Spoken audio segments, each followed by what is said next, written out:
The silence in Bass Performance Hall was absolute. 2,347 people held their breath as one.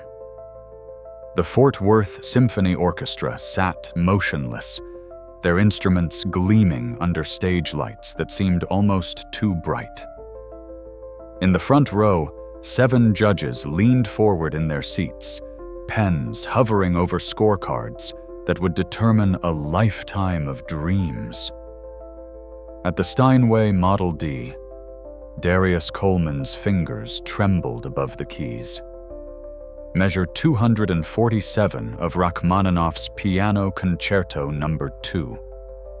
The most famous melody in classical music, the moment that separated pretenders from legends. Sweat traced a path down his temple, despite the hall's perfect climate control. He pressed the sustain pedal.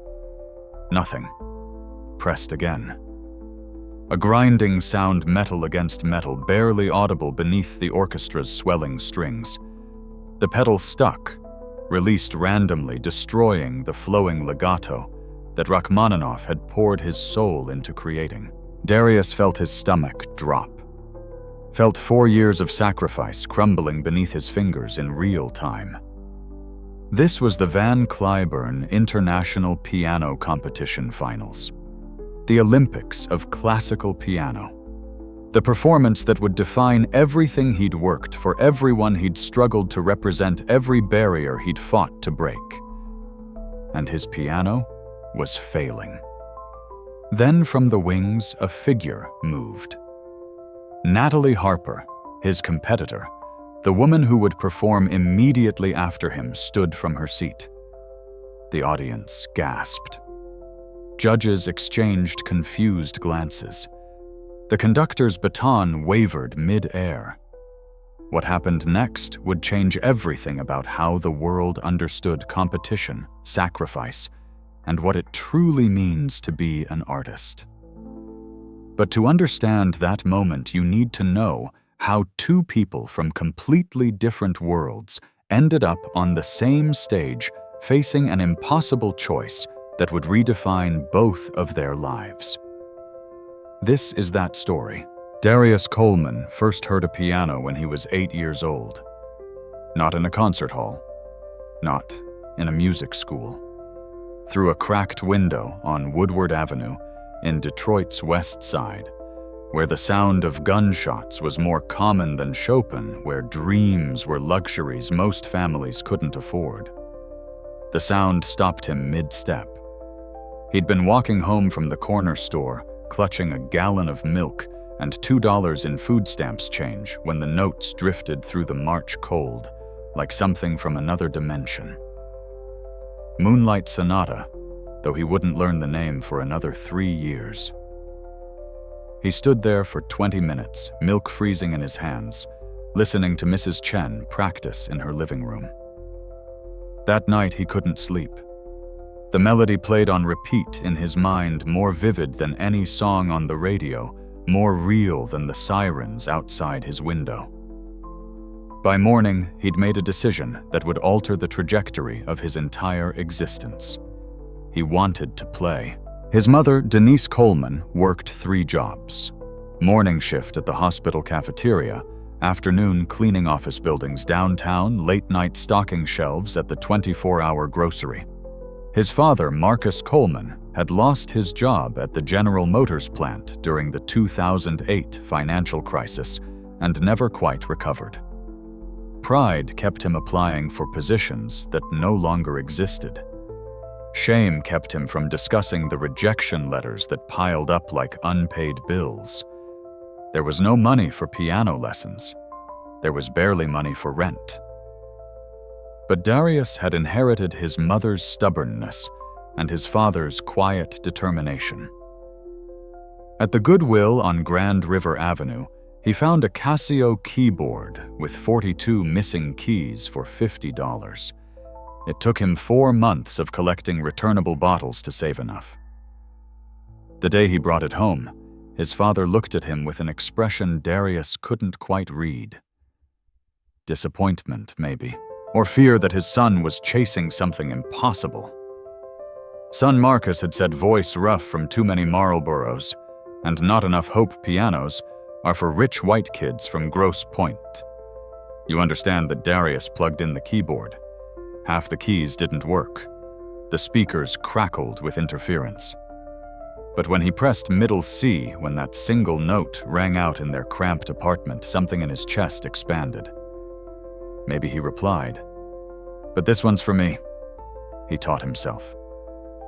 YouTube videos watched on a library computer, 15-minute sessions before the librarian kicked him out for exceeding his daily limit. Free piano apps on a phone screen cracked so badly he could barely see the virtual keys.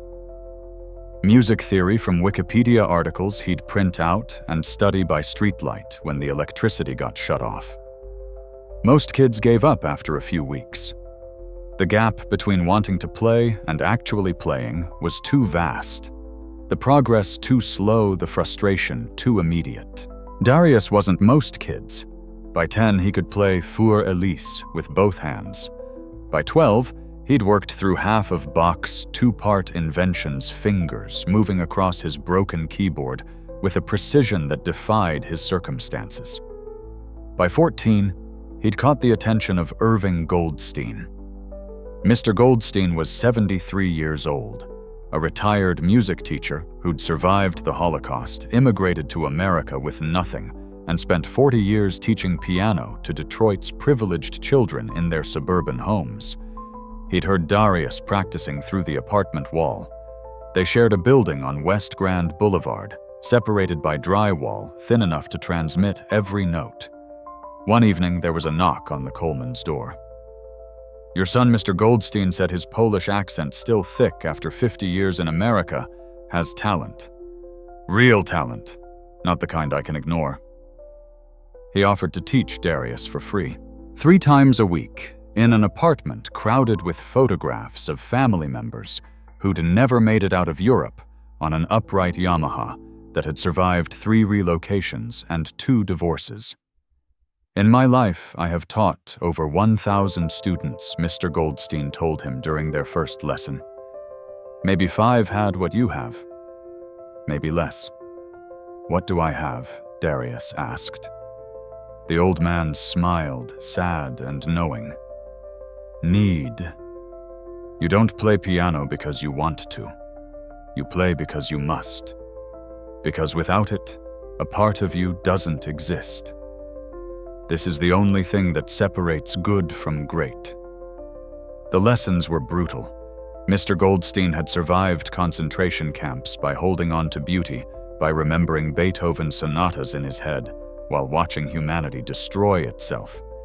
He had no patience for laziness, no tolerance for excuses. When Darius's fingers cramped, they practiced anyway. When school and work left him exhausted, they practiced anyway. When doubt crept in like winter cold, when Darius wondered if his father was right about pianos being for other people, Mr. Goldstein would simply point at the keys. "Suffering doesn't care about your skin color," he'd say. "Neither does music. Both are equal opportunity destroyers and saviors." Now again, from Measure 43. By 16, Darius was performing Rachmaninoff. By 18, he'd won a full scholarship to the Cleveland Institute of Music, the first person in his family to attend college. By 23, he'd placed in international competitions from Warsaw to Shanghai, slowly building a reputation as the Detroit kid with fire in his fingers. But the classical music world wasn't built for people who looked like him. Concert halls, where he'd performed since childhood, suddenly seemed to question his presence. Donors asked if he played jazz. Reviewers described his playing as surprisingly sophisticated, or raw and untamed coded language that black musicians had been fighting against for generations. After a masterclass at Juilliard, a famous pedagogue had pulled him aside. "You play with such passion," she'd said, smiling warmly. "Have you considered gospel music? Or perhaps spirituals? You'd be wonderful." Darius had smiled back, professional, despite the rage building in his chest. I am considering Chopin's ballades, and perhaps some Liszt, but thank you for the suggestion. He knew what she was really saying. You don't belong here. This music isn't yours. Go back to where you came from. But Darius Coleman had spent his entire life proving that belonging wasn't something you were given.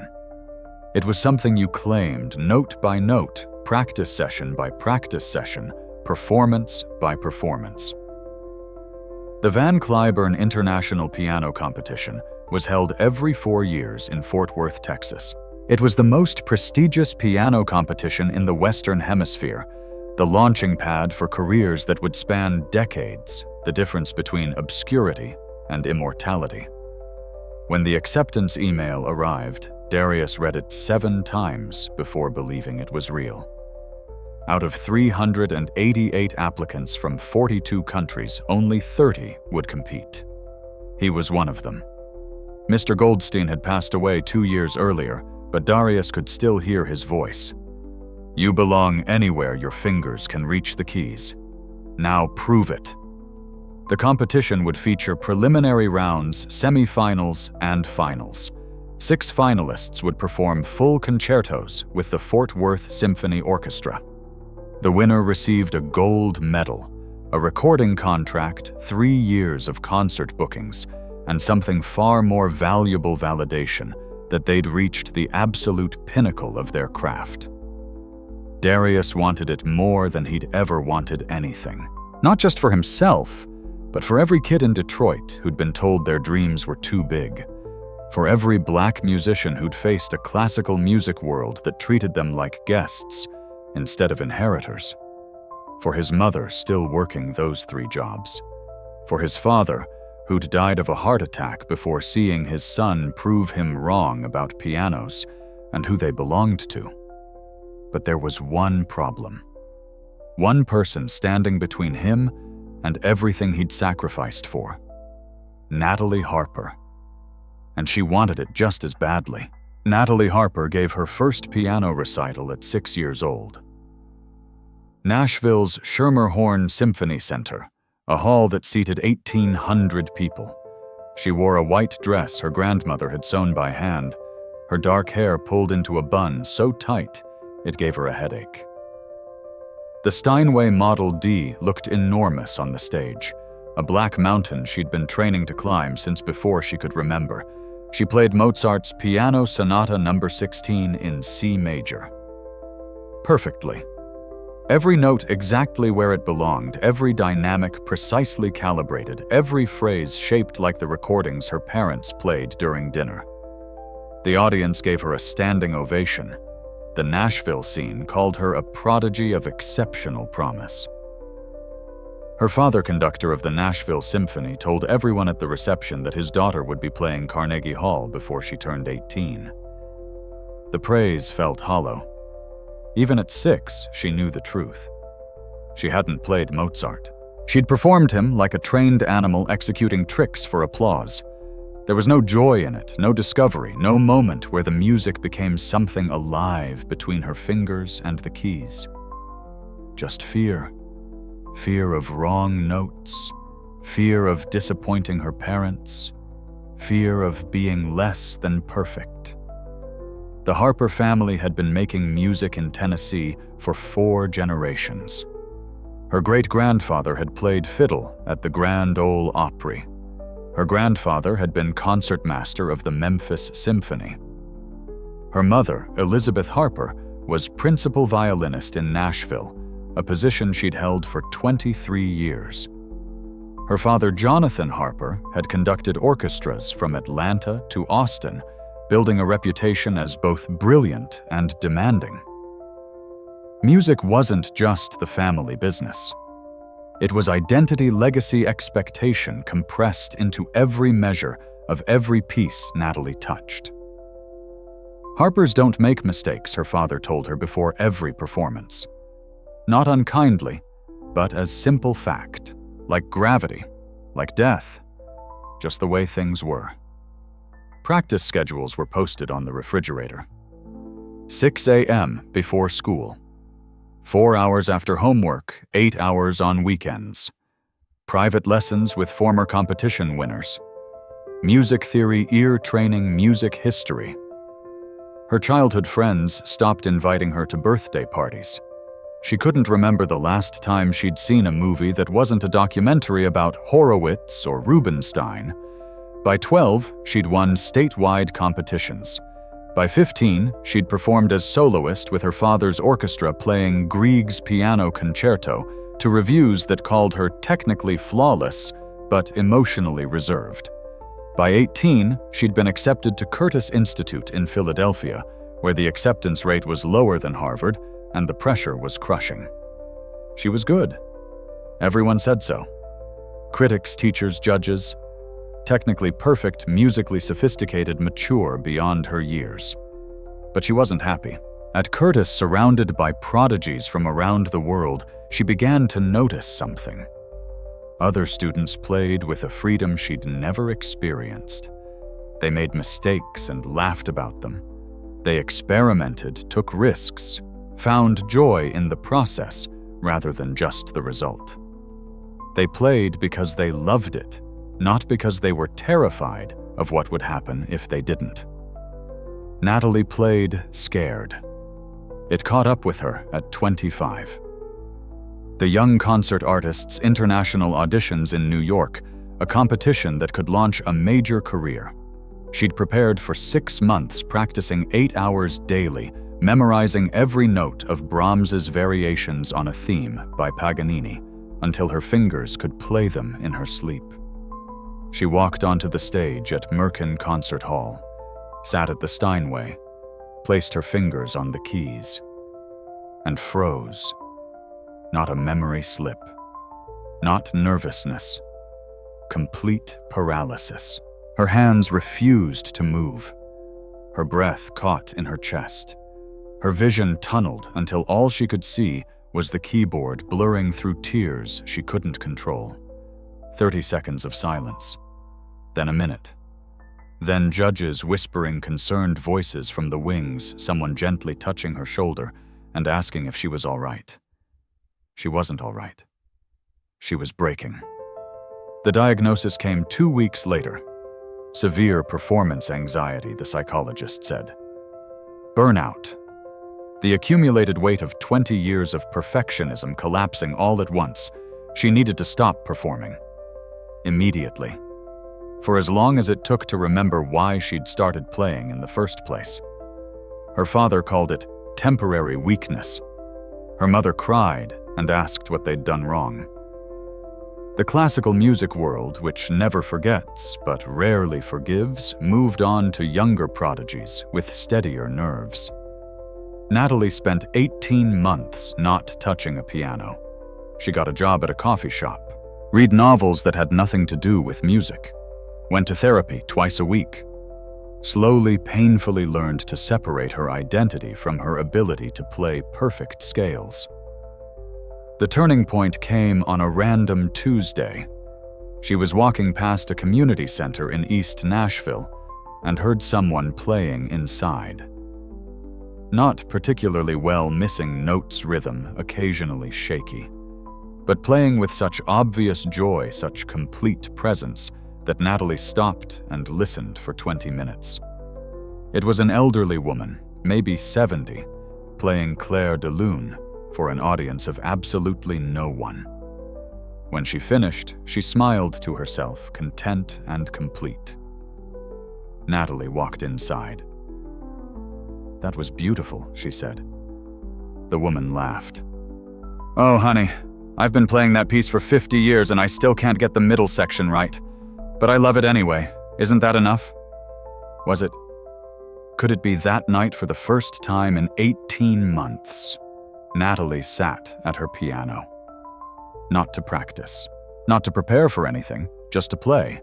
She chose Chopin's Nocturne in E-flat major, a piece she'd learned at 13 but never performed because her father said it was too simple to showcase proper technique. Her fingers found the notes. The melody emerged tentative at first, then growing in confidence. And for the first time since she was very young, she felt something other than fear. She felt music. Rebuilding took time. She worked with a sports psychologist who specialized in performance anxiety, learned breathing techniques, mindfulness practices, how to separate self-worth from outcomes, started performing in small venues, cafes, and churches where mistakes didn't matter and audiences just appreciated beautiful sound. Slowly, the fear began to loosen its grip. By 28, she was performing publicly again.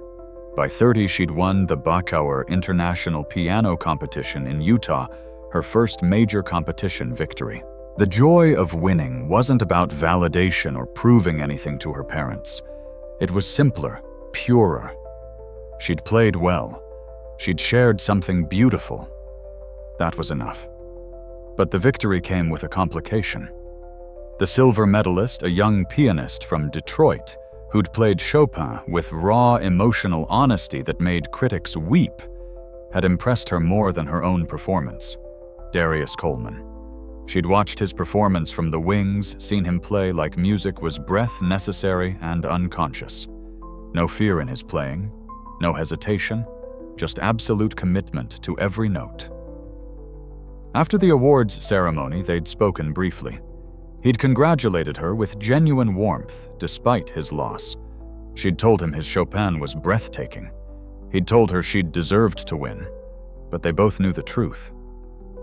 On that day, she'd been technically superior, but he'd been musically transcendent, the difference between correctness and truth. "Maybe we'll meet again in the final someday," he'd said, smiling.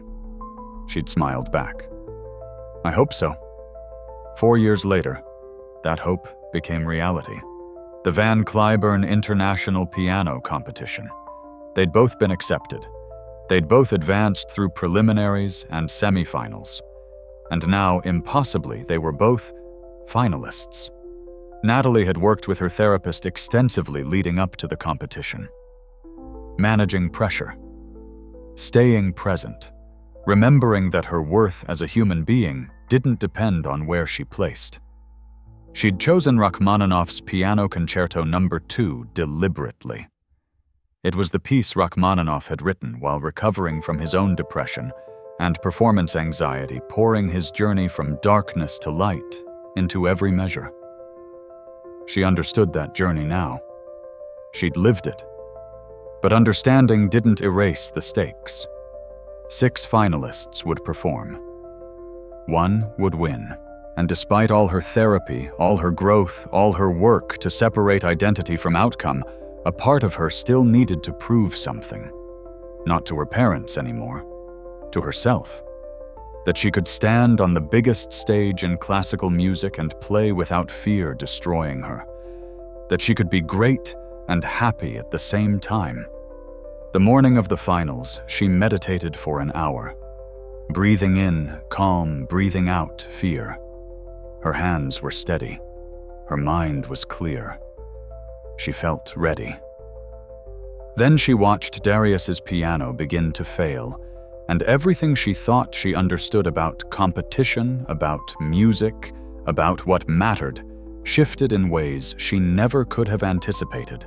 They'd met 4 years earlier at the Bachauer International Piano Competition in Salt Lake City, but the memory was vivid enough to feel like yesterday.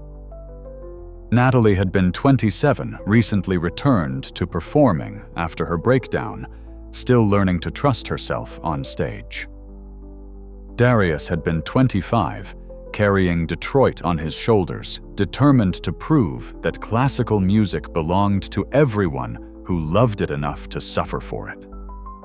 The competition had been fierce. 32 pianists from 17 countries, all exceptional, all desperate for the career boost that winning provided. The preliminary rounds featured solo recitals, 45 minutes of music that revealed not just technical ability, but artistic maturity. Darius had played Chopin's ballades, all 4 of them, a marathon program that most pianists avoided because it required sustaining emotional intensity for nearly 40 minutes. His interpretation had been unconventional raw, where tradition dictated elegance, powerful where others chose delicacy. The audience had been mesmerized, So had Natalie, watching from backstage, recognizing something in his playing she'd been searching for in her own. Authenticity. Complete, unfiltered, unafraid. Natalie had played Brahms and Schumann, technically immaculate, musically sophisticated. Safe choices performed safely. She'd advanced to finals. So had Darius. The final round required a concerto with orchestra. Natalie chose Grieg, a piece she'd performed dozens of times, comfortable and controlled. Darius chose Prokofiev's third piano concerto, a percussive monster that demanded both technical wizardry and fearless commitment. The judges had deliberated for 3 hours. When the results came, Natalie had won gold. Darius had won silver. Both knew it could have gone either way. The award ceremony had been awkward, as they always were. Winners pretending humility, losers pretending graciousness, everyone smiling for photographs while processing private disappointments and victories. Natalie had given the expected speech thanking teachers and family, trying to feel the joy the moment should have contained. But afterward, in the green room, while other competitors celebrated or consoled themselves, Darius had approached her. "Congratulations," he'd said, and meant it. No bitterness in his voice, no resentment in his expression. Just genuine appreciation for her playing. "Your Grieg was incredible. That second movement, the way you shaped the melody, I've never heard it phrased quite like that." She'd been surprised. Most competitors, even gracious ones, found ways to qualify their praise. "Your Prokofiev was breathtaking," she'd replied. "Honestly, I thought you had it. The way you played that cadenza in the first movement, I couldn't breathe." He'd smiled. "Maybe. But you deserved this. Your Brahms in the semi-finals was untouchable. They'd talked for 20 minutes. About music, about pressure, about the strange, isolated world of professional classical musicians." She'd told him about her breakdown, surprised at her own honesty. He'd told her about being one of the only black pianists in most competitions, about the subtle and not-so-subtle ways the classical world reminded him he was different. "Do you ever feel like you're representing everyone who looks like you?" she'd asked. "Every single time I perform," he'd answered. "It's exhausting. But also, I don't know, motivating.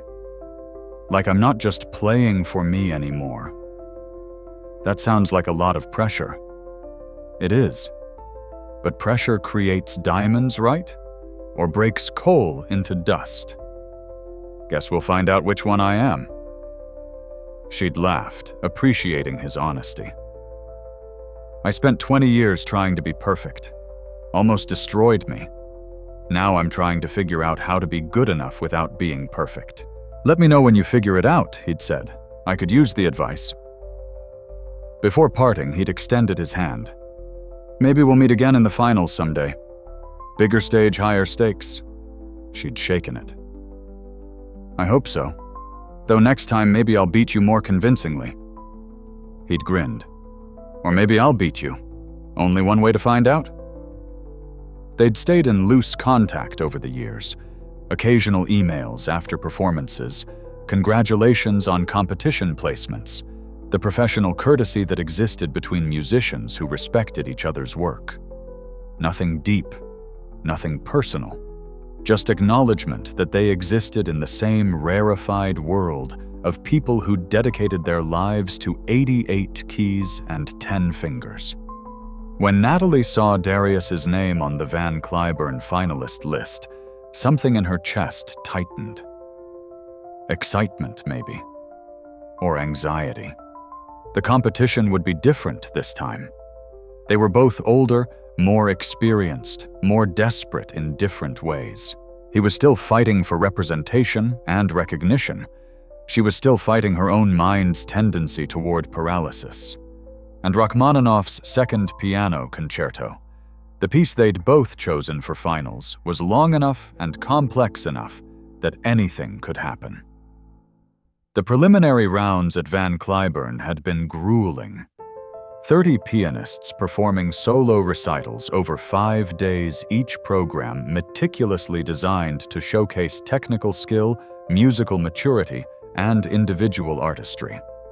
Natalie had performed Beethoven's Hammerklavier Sonata, one of the most difficult pieces in the repertoire, and Ravel's Gaspard de la Nuit, a French impressionist nightmare that had destroyed more confident pianists than her. She'd played well. Not perfectly, a few memory slips in the Ravel, but musically honest, present with every note. The judges had responded. She'd advanced to semifinals. Darius had performed Beethoven's Appassionata Sonata and Mussorgsky's Pictures at an exhibition, a program that showcased his particular gift for making pianos sound like thunder and whispers simultaneously. His performance had been electrifying, the kind that made audiences forget to breathe. He'd advanced easily. The semifinals required chamber music with strings and another solo recital. 12 pianists remained. The tension was suffocating. One poorly placed note, one memory slip, one judge having a bad day could end dreams that had consumed decades. Natalie performed Brahms and Schubert, falling back on familiar repertoire to manage her anxiety. It worked. She advanced to finals. Darius performed Prokofiev and Scriabin, taking risks that paid off spectacularly. He advanced to finals. 6 finalists remained. Each would perform a complete piano concerto with the Fort Worth Symphony Orchestra in Bass Performance Hall. The performances would be judged not just on technical proficiency, but on artistic vision, musical communication, and that indefinable quality that separated great playing from transcendent playing. The night before finals, Natalie couldn't sleep. She lay in her hotel room, staring at the ceiling, running through the Rachmaninoff in her mind. 27 minutes of music that required absolute technical control and complete emotional vulnerability simultaneously. The piece had destroyed careers and launched legends. Down the hall, though, she didn't know it, Darius was also awake, also visualizing the same concerto, also wondering if this would be the performance that changed everything, or the one that proved he'd been fooling himself all along. Tomorrow, everything would be decided. Neither of them could have predicted how. The Van Cliburn competition didn't just test musical ability, it tested endurance, psychological resilience, and the capacity to maintain artistic integrity under crushing pressure. Darius had spent 6 months preparing specifically for this competition. His preparation schedule would have broken most people. 8 hours of practice daily, sometimes more. 2 part-time jobs to pay rent, and expenses teaching piano to kids whose parents could afford lessons he'd never had access to. Sleep became a luxury he couldn't afford. His coach, Dmitry Volkov, was a former Van Cliburn winner from 1989, a Russian immigrant who'd defected during the Cold War and built a teaching career in Cleveland. Dmitry didn't believe in encouragement. He believed in brutal honesty and relentless demands. "Your octaves in the 3rd movement are sloppy," Dmitry would say, tapping his pencil against the music stand. Horowitz would be ashamed. Again. "I've played it 12 times today, then play it 12 more. Excellence doesn't care about your fatigue."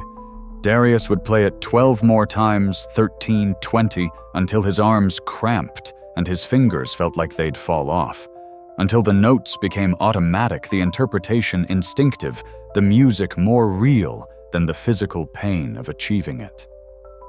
But Dmitry also understood something crucial about Darius's playing.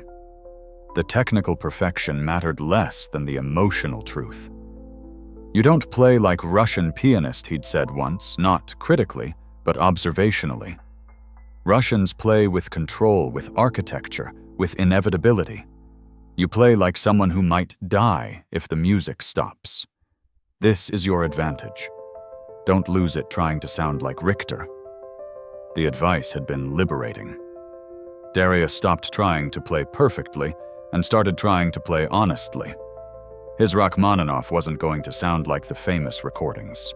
It was going to sound like Detroit, like struggle, like a kid who'd learned Chopin from YouTube and refused to believe he didn't belong in the world's greatest concert halls. The pressure of representation weighed on him constantly. He'd received hundreds of messages from black musicians, young pianists of color, people who saw his success as proof that classical music could belong to everyone. The responsibility was enormous. If he failed, he wasn't just failing himself. He was confirming every stereotype, every coded review, every subtle suggestion that people who looked like him didn't quite fit in the rarefied world of Brahms and Beethoven. His mother called every night. "Baby, you doing okay? You sleeping enough? I'm fine, Mama. Just practicing. You've been practicing your whole life. Maybe it's time to trust that you're ready." But was he? The self-doubt crept in during quiet moments. What if his technique wasn't refined enough? What if the judges heard his playing as raw rather than passionate? What if he was exactly what his father had feared, someone chasing a dream that was never meant to include him? Mr. Goldstein's voice would echo in those moments. "Music doesn't care about your doubts, only your commitment. Now play." He'd play. Natalie's preparation looked different, but felt equally demanding. She'd been working with Dr. Sarah Chen, a sports psychologist who specialized in performance anxiety for 3 years now. Their sessions focused on separating self-worth from outcomes, on being present, rather than perfect, on remembering that music was communication, not competition. "What's the worst thing that could happen if you make a mistake?" Dr. Chen would ask. "People would judge me. Critics would write that I choked again. My father would be disappointed. And then what, I don't know. The world keeps spinning, I guess." Exactly. The sun doesn't stop rising because you missed a note. Your value as a human being doesn't change. Only your story about what the note meant. The cognitive reframing helped, but old habits died hard. Natalie still woke up at 5 a.m. to practice before anxiety could interfere with her playing. She still visualized perfect performances, still caught herself tensing when she made minor mistakes, still felt her father's voice in her head during every practice session. Harpers don't make mistakes, but she was learning to talk back to that voice. Harpers are human. Humans make mistakes. It's okay. Her preparation for the Rachmaninoff had been methodical. She'd studied 15 different recordings, analyzing how different pianists approached the famous melody, how they balanced the technical demands of the outer movements with the lyrical demands of the middle. She'd worked with an Alexander technique instructor to eliminate unnecessary tension in her shoulders and arms. She'd memorized every note, every dynamic, every orchestral cue. But more importantly, she'd connected with the piece emotionally. Rachmaninoff had written this concerto while recovering from depression and creative paralysis, pouring his journey from darkness to light into every measure. Natalie understood that journey viscerally. She'd lived it. When she played the famous melody in the second movement, she wasn't just playing notes. She was playing recovery resilience, the hard-won knowledge that beauty could emerge from suffering. Her parents were coming to watch the finals. That added its own pressure. Her father had been skeptical when she'd returned to performing after her breakdown. "Are you sure you're ready?" he'd asked. "I don't want to see you hurt yourself again." She'd wanted to scream. Part of why she'd broken was because of his expectations, his inability to accept anything less than perfection. But she'd learned in therapy that anger was just pain with armor. He'd wanted her to succeed so badly that he'd never learned how to let her fail safely. "I'm ready," she'd told him. "And even if I'm not, I'm doing it anyway." The night before leaving for Fort Worth, her mother had called. "Natalie, sweetheart, I just want you to know, regardless of what happens, your father and I are proud of you." It was the first time either parent had said something like that. The words landed somewhere deep, somewhere that had been waiting to hear them for 31 years. "Thanks, Mom. That means more than you know." "And honey, just play. Don't worry about winning. Just share the music. That's all anyone can ask." Natalie had cried after hanging up. Not sad tears. Release tears. Permission tears. The permission she'd been waiting for her entire life, finally granted from the people whose approval had mattered most. Both Darius and Natalie knew that the Van Cliburn Competition had ended careers as often as it launched them. The pressure of performing at that level with that much scrutiny could break even the strongest musicians. Past competitors had experienced memory slips that destroyed performances, physical injuries from overpractice, psychological collapses that ended promising careers. The stakes couldn't be higher. The winner would receive a gold medal, $50,000, 3 years of guaranteed concert bookings, a recording contract with a major label, management representation, invitations to perform at the world's most prestigious venues. More than the prizes, though, winning meant validation. It meant you'd reached the absolute peak of your profession, that you'd been judged by the greatest pianists alive and found worthy. It meant your name would be listed alongside Van Cliburn himself, alongside Radu Lupu and Christina Ortiz and Olga Kern and every other legend who'd won this competition. It meant you mattered. Both Darius and Natalie wanted it desperately. Both knew only one of them could have it. Both tried not to think about what losing would mean, how it would feel to come this close and fall short. They'd each drawn their performance slots randomly. Darius would perform 4th out of 6 finalists. Natalie would perform 5th immediately after him. The schedule meant she'd be waiting backstage during his performance, hearing every note, watching her competitor navigate the same piece she was about to play. The proximity was both advantage and curse. She'd know exactly what she was up against. She'd also have to manage her own anxiety while experiencing his performance in real time. Neither of them knew about the piano malfunction, about the choice that would force Natalie to decide what kind of musician, what kind of human she wanted to be. That revelation was still minutes away, waiting in measure 247 of the piece they'd both spent 6 months preparing to perform perfectly. The preliminary rounds of the Van Cliburn Competition took place over 6 days in early June. Bass Performance Hall in Fort Worth became a temporary home for 30 pianists from 19 countries, each carrying dreams that had consumed years, sometimes decades of their lives. The format was straightforward, but brutal. Each pianist would perform a 45-minute solo recital. The program had to include works from at least 3 different style periods, demonstrate technical prowess and musical maturity, and reveal something about the pianist's artistic vision. 24 judges, themselves renowned pianists and pedagogues, would evaluate every performance. Only 12 would advance to semi-finals. Darius performed on day 3. He'd spent the previous 2 days watching other competitors trying to gauge the level, fighting the anxiety that came from seeing genuinely extraordinary playing. A Korean pianist had played Liszt's Transcendental Etudes with such effortless virtuosity it seemed like a different instrument. A Russian pianist had performed Scriabin with such mystical intensity, the audience sat in stunned silence for 10 seconds after she finished. These weren't talented amateurs. These were warriors who'd survived every other competition, every other elimination, who'd beaten thousands of other pianists just to be in this room. Darius belonged here, but so did everyone else. His program opened with Beethoven's Appassionata Sonata.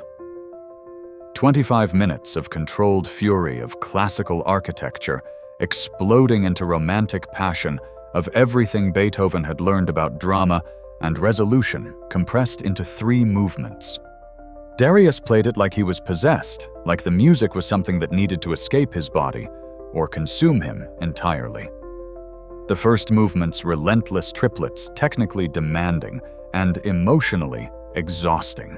The second movement's hymn-like chorale, deceptively simple, requiring absolute control to shape the melody's long lines. The third movement's return to violence, octaves, and arpeggios, cascading faster and faster until the final explosive chord. When he finished, his shirt was soaked with sweat. His hands were shaking. The audience erupted.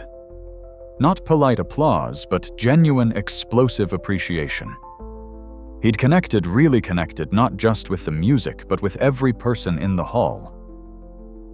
The second half of his program was Mussorgsky's Pictures at an Exhibition, a massive tone poem originally written for piano depicting a walk through an art gallery. 10 musical paintings, each requiring different colors, different emotional worlds, different technical approaches. He played Baba Yaga with ferocious attack, the Great Gate of Kiev with triumphant grandeur. By the final chord, he'd taken the audience on a complete emotional journey. The judges' faces revealed nothing, but something in Dmitri's nod from the audience told him he'd done what he needed to do. Natalie performed on day 5. By then, she'd watched most of the other preliminary rounds, simultaneously inspired and intimidated by the level of playing. A Japanese pianist had performed Ravel with such delicate precision, it sounded like lace made of sound. A German pianist had played Bach and Beethoven with such architectural perfection, it was like watching mathematics become music. Her program was deliberately different. Beethoven's Hammerklavier Sonata, arguably the most difficult piece Beethoven ever wrote, 45 minutes of near-impossible technical demands, combined with profound musical depth. Most pianists avoided it. Those who didn't often regretted the choice. Natalie had worked on the Hammerklavier for 2 years, not just learning the notes, but living inside the piece, understanding Beethoven's mind when he wrote it. Deaf, isolated, pouring his rage and transcendence into music only he could hear in his head. She began. The opening fugue intricate and demanding. Her fingers navigated the complex counterpoint with clarity, each voice distinct, the architectural design apparent, without losing emotional immediacy. The slow movement, one of the longest and most profound in all of piano literature.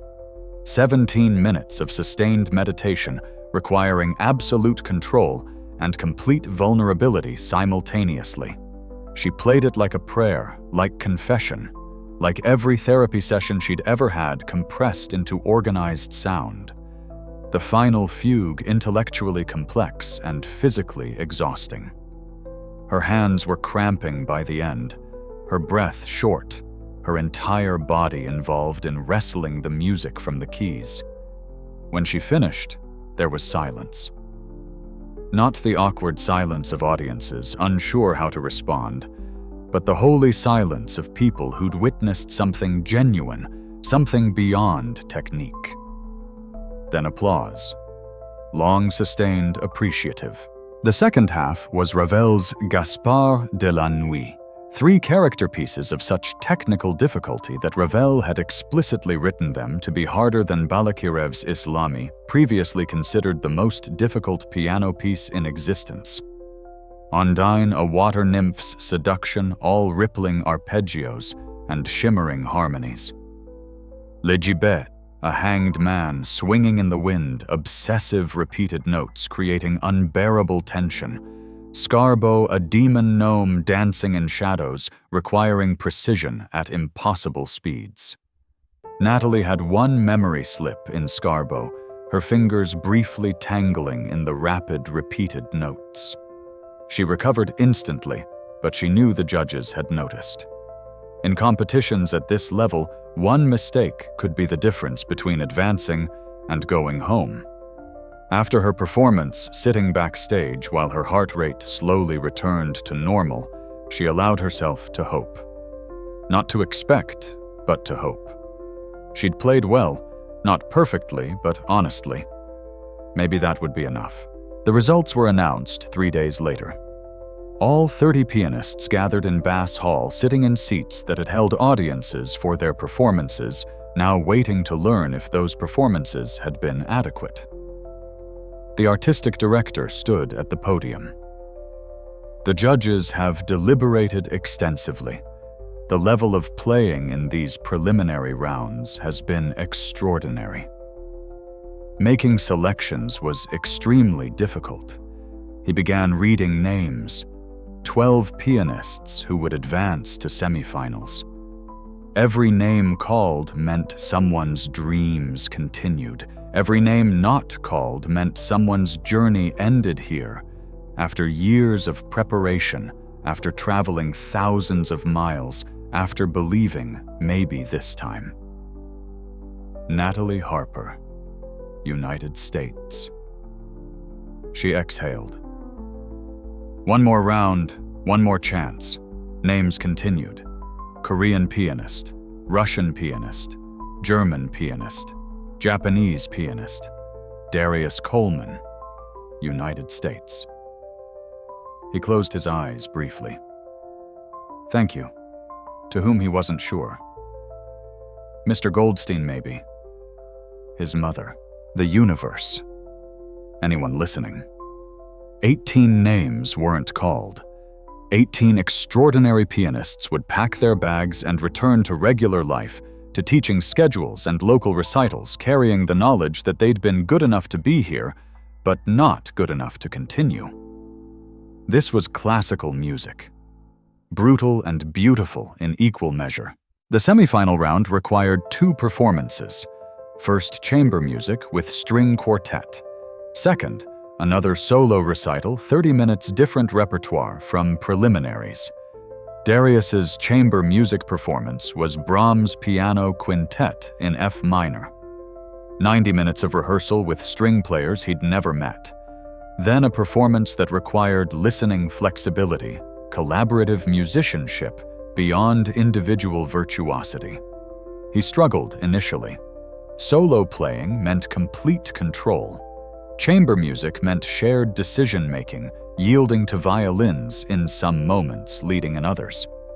But by the performance, they'd found a balance. His playing still had fire, but channeled working with the strings rather than competing against them. His solo recital was Prokofiev Piano Sonata No. 7, known as the Stalingrad Sonata, written during World War II, filled with mechanical violence and bitter irony. 20 minutes of percussive assault, technical wizardry, and dark humor. He played it with complete commitment, treating the piano like an instrument of war and resistance simultaneously. The judges leaned forward. This was playing with a perspective, with something to say beyond just executing notes correctly. Natalie's chamber music was Schumann Piano Quintet in E-flat major, romantic lyrical requiring sensitivity and balance. She'd played it before, knew how to blend, how to support the strings, while still maintaining her own voice. The performance went smoothly. Professional musical collaborative. Her solo recital was Chopin's Ballades, all 4 of them. The same program Darius had played at Bachauer 4 years earlier. She didn't know this initially, discovered it only after finalizing her program, and for a moment considered changing.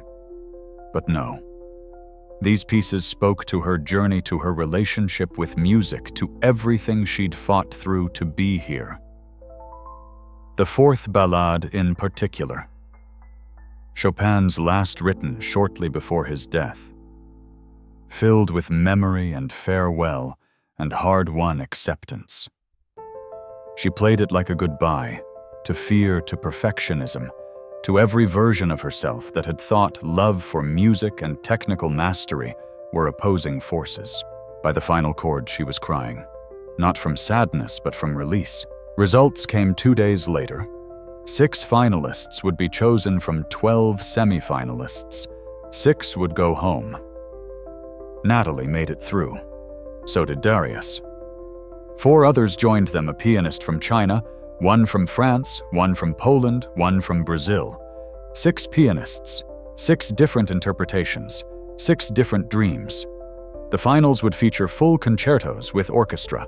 Each pianist would choose from an approved list: Beethoven, Brahms, Rachmaninoff, Tchaikovsky, Prokofiev, others. Darius and Natalie both independently chose Rachmaninoff Piano Concerto No. 2. They didn't coordinate, didn't know the other had chosen the same piece. But when the program was announced, when they saw each other's selection, something passed between them. Recognition, respect, and perhaps barely acknowledged fear. One of them was about to play the most famous piano concerto in the world better than the other, in front of 2,000 people and 7 judges, with their entire careers hanging in the balance. The performance order was drawn randomly. Natalie drew position 5. Then Darius drew position 4. He would perform directly before her. She would hear every note of his interpretation, then have to walk on stage and perform the same piece, knowing exactly what the judges had just experienced, what bar had just been set. Neither of them slept the night before finals. The semifinals took place over 4 days in mid-June. Bass Performance Hall had become a second home to the 12 remaining pianists, a beautiful prison where dreams either crystallized or shattered. The pressure had intensified exponentially. In preliminaries, making it through felt like an accomplishment. In semifinals, anything less than finals felt like failure. The judges' expectations had recalibrated. Very good was no longer sufficient. They were looking for exceptional, for distinctive, for that indefinable quality that separated technical mastery from artistic necessity. Darius's chamber music performance happened on day 1. He'd been paired with the Escher String Quartet, 4 musicians who'd played together for 15 years, who communicated in glances and breaths, who knew each other's tendencies intimately. Integrating into their established chemistry was challenging. During the first rehearsal, Darius kept pushing the tempo in Brahms's piano quintet, his natural inclination toward intensity, overwhelming the collaborative balance the piece required. "You're a soloist who happens to be playing with strings," the first violinist said, not unkindly. "We need you to be a chamber musician who happens to play piano." Different mindset. It was the same feedback he'd received throughout his career in different forms. Too much, too intense, too individual. The classical music world valued polish restraint fitting into established traditions.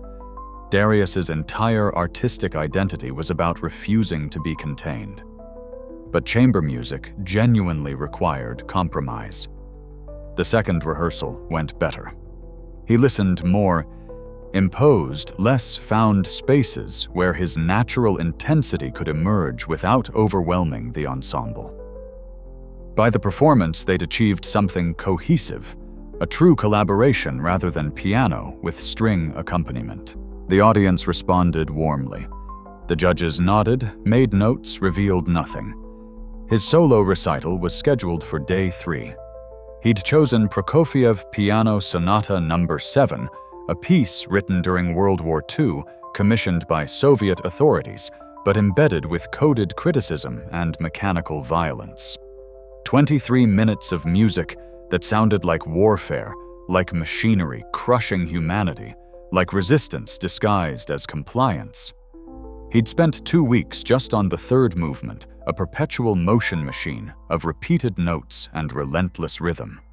His teacher Dmitri had been unforgiving during preparation. Your articulation is muddy in measure 47. Again. I've played it clean 20 times today. Then play it clean 21 times. Prokofiev wrote every note deliberately. You dishonor him with approximation.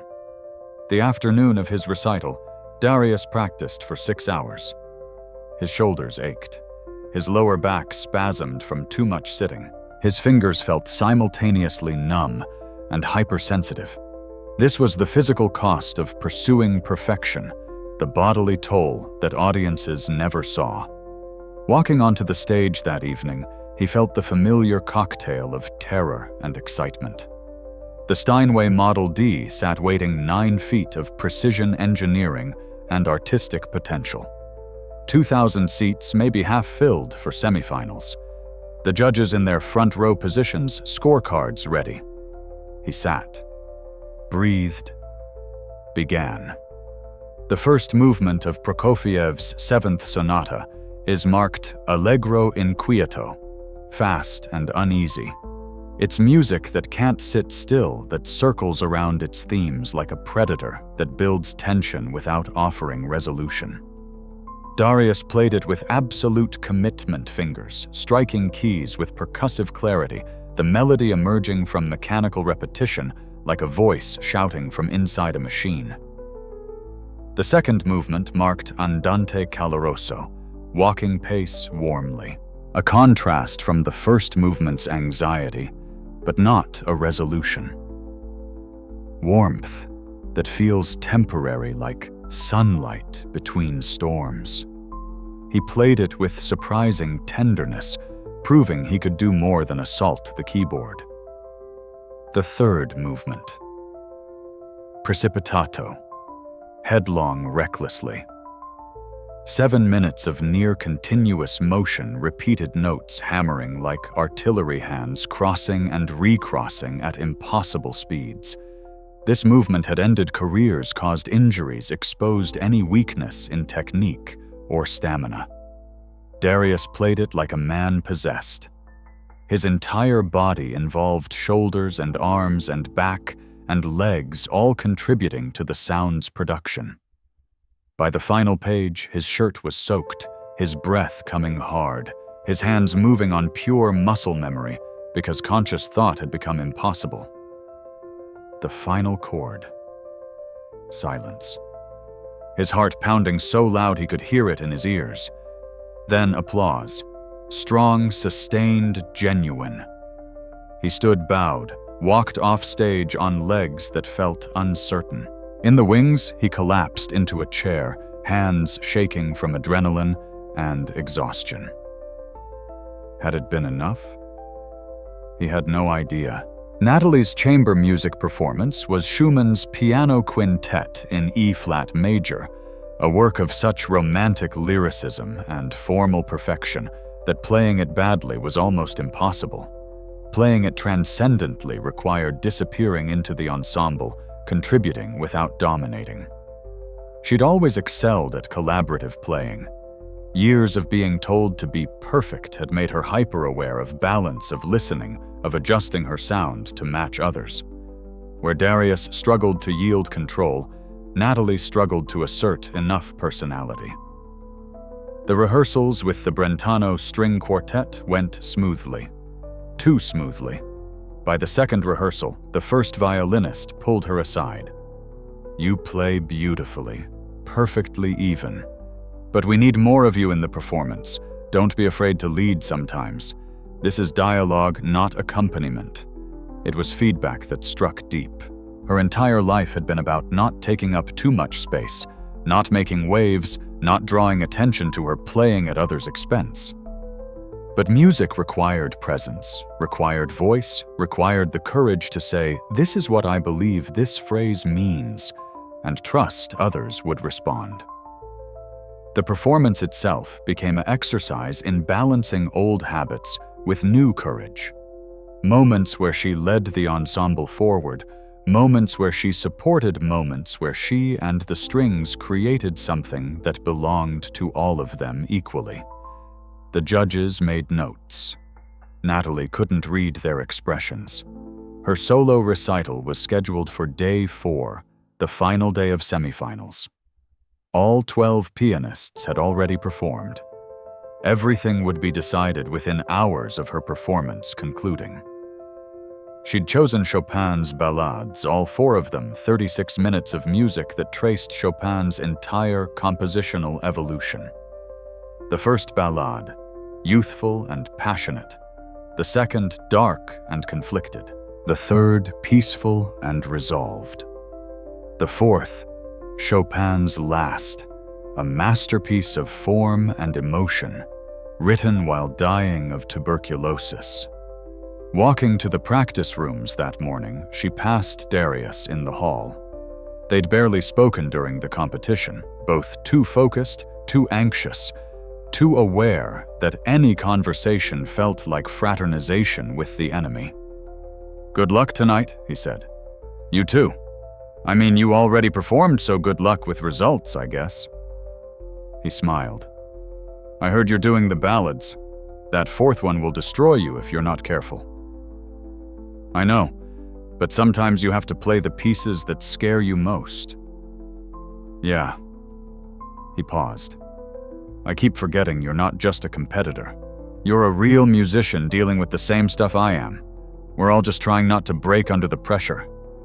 Some days that feels like the only thing we have in common." She laughed. That and questionable career choices that involve public humiliation as a core feature. Right. Who needs stable income when you can have performance anxiety and repetitive strain injuries? The conversation felt good. Normal. 2 humans acknowledging shared absurdity instead of treating each other like obstacles. That evening, she walked onto the stage for what might be her last performance at Van Cliburn. If she didn't advance to finals, this would be how her journey ended. Not with catastrophe, not with obvious failure, just with not being quite good enough compared to 11 other extraordinary pianists. The thought should have terrified her. Instead, it created a strange calm. She'd already survived her worst fears. Freezing on stage, breaking, publicly losing herself to anxiety. That had happened years ago. She'd rebuilt herself from that collapse. Whatever happened tonight, she'd survive it. She began the first ballade. Chopin's storytelling at its finest, melodies that sang like human voices, harmonies that twisted from major to minor and back like emotional weather systems. She played it with the freedom she'd been cultivating for years, technical control in service of musical truth. The second ballade, darker, more turbulent. The third, pastoral and peaceful. Then the fourth. Chopin's final statement, combining everything he'd learned about melody, harmony, form, emotion. It opens with a question, 8 simple notes that contain multitudes. She played them softly, intimately, like sharing a secret. The piece builds over 12 minutes, returning to that opening theme in different forms, different contexts, each iteration revealing new meaning. By the final pages, the music becomes a flood, technical demands, maximal emotional demands even greater. She made one small error in measure 123, her left hand briefly tangling in rapid thirds. She recovered instantly, didn't let it disrupt the musical line, kept moving forward. The final chord. Soft questioning, unresolved. Chopin's goodbye to music, to life, to everything. Silence. Then applause that felt like release, like the audience had been holding their breath and could finally exhale. Natalie stood, bowed, walked off stage. She'd done everything she could. The error would cost her maybe. Or maybe the overall musical communication would outweigh one small mistake. There was no way to know. The results were announced 12 hours later. All 12 semifinalists gathered in Bass Hall's green room, drinking coffee with hands that trembled slightly, making small talk that felt surreal given what was about to happen. 6 names would be called. 6 careers would continue. 6 would end here. The artistic director stood before them. The judges want you to know that making this decision was extraordinarily difficult. The level of artistry displayed over these 4 days has been exceptional. Those who are not advancing should know they represented the absolute highest level of pianistic achievement. It was kind. It was also meaningless to anyone whose name wouldn't be called. The finalists for the Van Cliburn International Piano Competition are, he read names. Each one felt like a small death to those not called, a reprieve to those who were. Natalie Harper, United States. She felt her knees weaken with relief. Darius Coleman, United States. He closed his eyes, breathed out slowly. 4 other names. A pianist from China who'd played Bartók with frightening precision. One from France whose Debussy had sounded like liquid color. One from Poland with romantic repertoire that made audiences weep. One from Brazil whose technique seemed superhuman. 6 finalists, 6 concertos, 1 winner. That evening, the finalists met with the artistic director to discuss their concerto choices. Each pianist would select from an approved list, perform with the Fort Worth Symphony Orchestra, be evaluated on technical mastery, musical interpretation, and collaborative skills with conductor and ensemble. Darius had known his choice for months. Rachmaninoff Piano Concerto. Number 2. The most famous, most beloved, most dangerous piece in the entire piano concerto repertoire. Famous because of its gorgeous melodies. Dangerous because audiences had expectations, because every wrong note would be immediately apparent, because playing it required not just technical command, but emotional vulnerability that could expose every weakness. He submitted his choice. So did Natalie. The same piece. When the program was printed, when they saw each other's selections, they shared a moment of recognition. Of course they'd chosen the same piece. Of course the universe would force this particular comparison. Of course the judges would hear 2 back-to-back interpretations of the same concerto and have to choose which one was superior. The performance order was determined by random draw. The artistic director held 6 numbered cards face down. Each finalist would draw 1. The Brazilian pianist drew 1. The French pianist drew 2. The Polish pianist drew 3. Darius drew 4. Natalie drew 5. He would perform immediately before her. She would sit backstage hearing every note of his interpretation, knowing exactly what the judges had just experienced, then have to walk onto the same stage and perform the same piece. It was the most challenging scenario possible for both of them. That night, neither slept. Darius lay in his hotel room, running through the concerto in his mind, imagining every possible disaster. Memory slips, technical failures, the orchestra rushing or dragging, his interpretation sounding derivative or unconvincing compared to famous recordings. Down the hall, Natalie meditated, did breathing exercises, tried to quiet the voice in her head that kept suggesting she wasn't ready, that the pressure would be too much, that she'd freeze again like she had all those years ago. The finals were in 3 days. 72 hours to achieve the performance of a lifetime or watch years of sacrifice mean nothing. The stakes had never been higher. The morning of the finals arrived with oppressive Texas heat and impossible expectations. Bass Performance Hall in Fort Worth was an architectural masterpiece built to rival the great concert halls of Europe.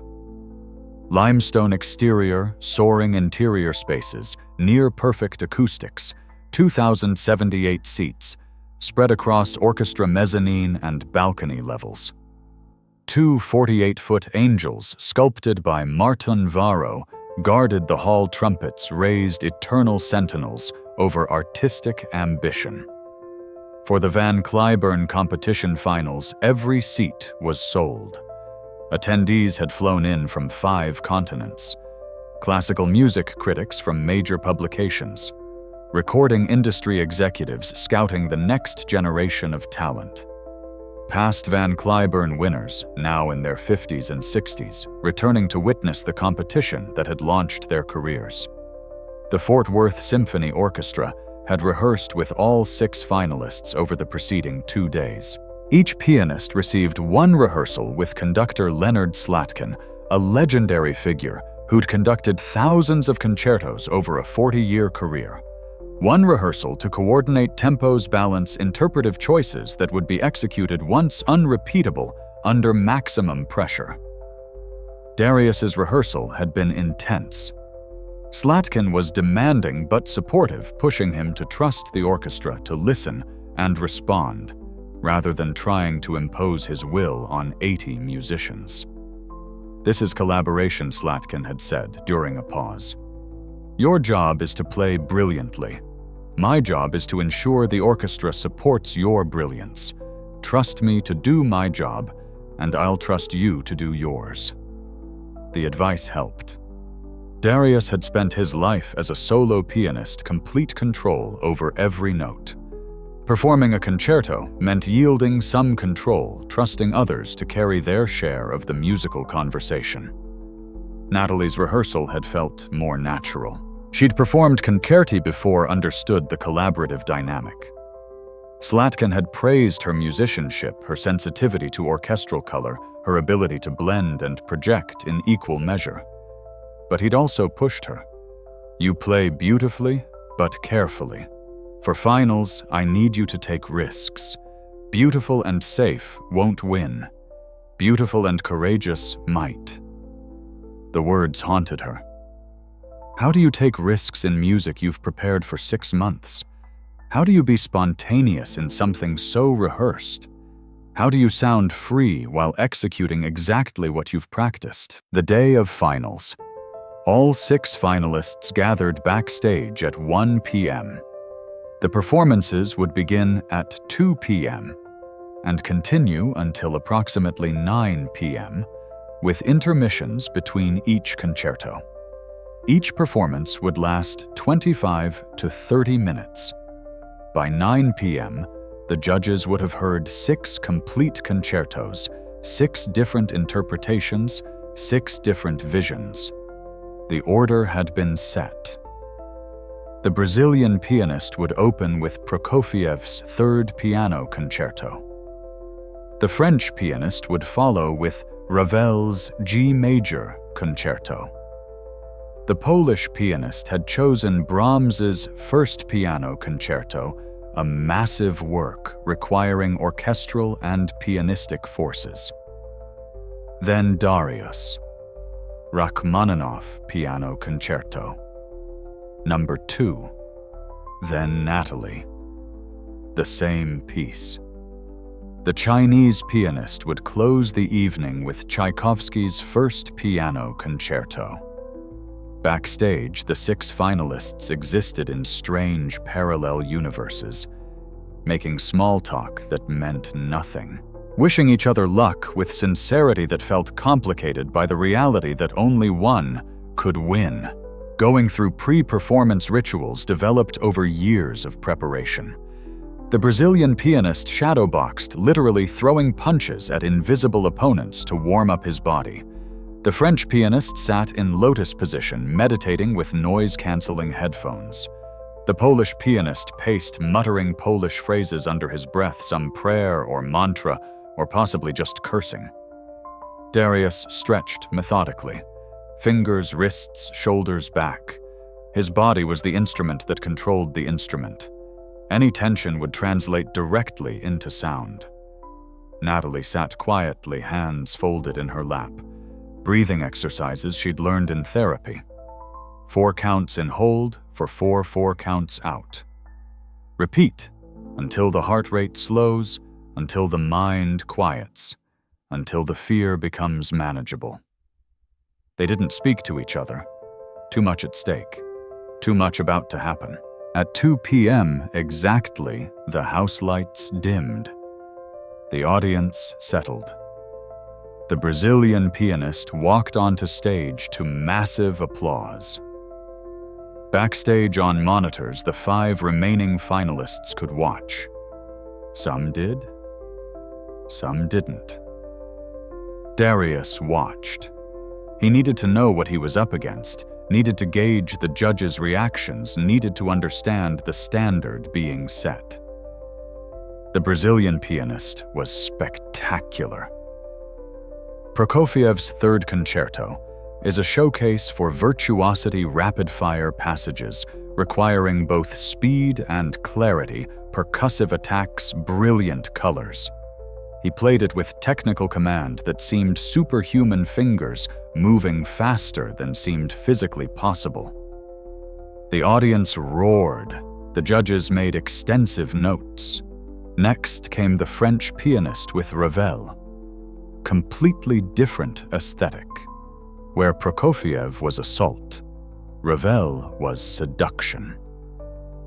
She played with such refined color, such exquisite detail, that the hall seemed to lean forward to catch every note. More applause. More judges' notes. The Polish pianist followed with Brahms. A massive, dark, profound work that required not just technical ability, but wisdom, maturity, the capacity to sustain musical architecture over 45 minutes. He played it with such concentrated intensity that the audience barely breathed. 3 down, 3 to go, a 20-minute intermission. Darius went to the practice room, played scales to keep his fingers warm, tried not to think about what was coming. Natalie sat alone, eyes closed, breathing. At 5:45 p.m., a stagehand knocked on Darius's door. 5 minutes. This was it. Everything he'd worked for. Everyone he'd represented. Every barrier he'd fought to cross. 27 minutes from now, it would be over. He walked to the stage wings. Through a crack in the curtain, he could see the audience. See his mother in the 4th row, hands clasped in her lap. See Dmitri, his teacher face impassive, but eyes intense. See critics with notepads, recording executives with evaluative expressions, past winners, who knew exactly what he was feeling right now. The Steinway Model D waited on stage 9 feet of possibility and terror. Leonard Slatkin stood at the podium, reviewing the score one final time. The Fort Worth Symphony sat ready, instruments gleaming. The house lights dimmed again. The audience quieted. An announcer's voice, "Ladies and gentlemen, performing Rachmaninoff's Piano Concerto No. 2, Darius Coleman." Applause. Warm, encouraging, expectant. Darius walked onto the stage. The lights were brighter than he remembered from rehearsal, the audience larger, the piano both familiar and alien. He'd played thousands of pianos, but this one in this moment felt like meeting it for the first time. He sat, adjusted the bench, flexed his fingers, made eye contact with Slatkin. The conductor raised his baton. The orchestra breathed together. Downbeat. The concerto began. Rachmaninoff's Piano Concerto. No. 2 opens with the piano alone. 8 solemn chords building from darkness to light, from questioning to affirmation. They're simple chords technically, but emotionally they contain everything the piece will explore over the next 27 minutes. Darius played them with complete commitment. Not too fast, not too slow. Letting each chord resonate, letting the audience feel their weight. Then the orchestra entered. Strings singing the first theme, melancholy and beautiful. Darius accompanied, supporting, not yet asserting his voice. The first movement of Rachmaninoff's second is structured like a conversation. Piano and orchestra trade themes, build together, challenge each other. It requires listening, responding, collaborative music-making at the highest level. Darius and Slatkin had achieved something special in rehearsal, a mutual understanding of how the piece should unfold. Now, in performance, that understanding became reality. The tempos felt inevitable, the balances perfect, the emotional arc clear.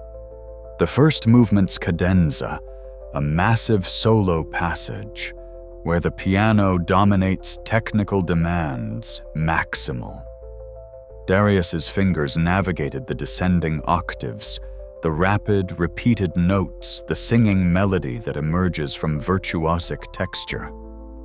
His hands were steady, his mind clear. This was what 6 months of preparation felt like. This was what belonging felt like. The movement concluded with orchestra and piano together, triumphant, resolved. Brief pause. Then the second movement.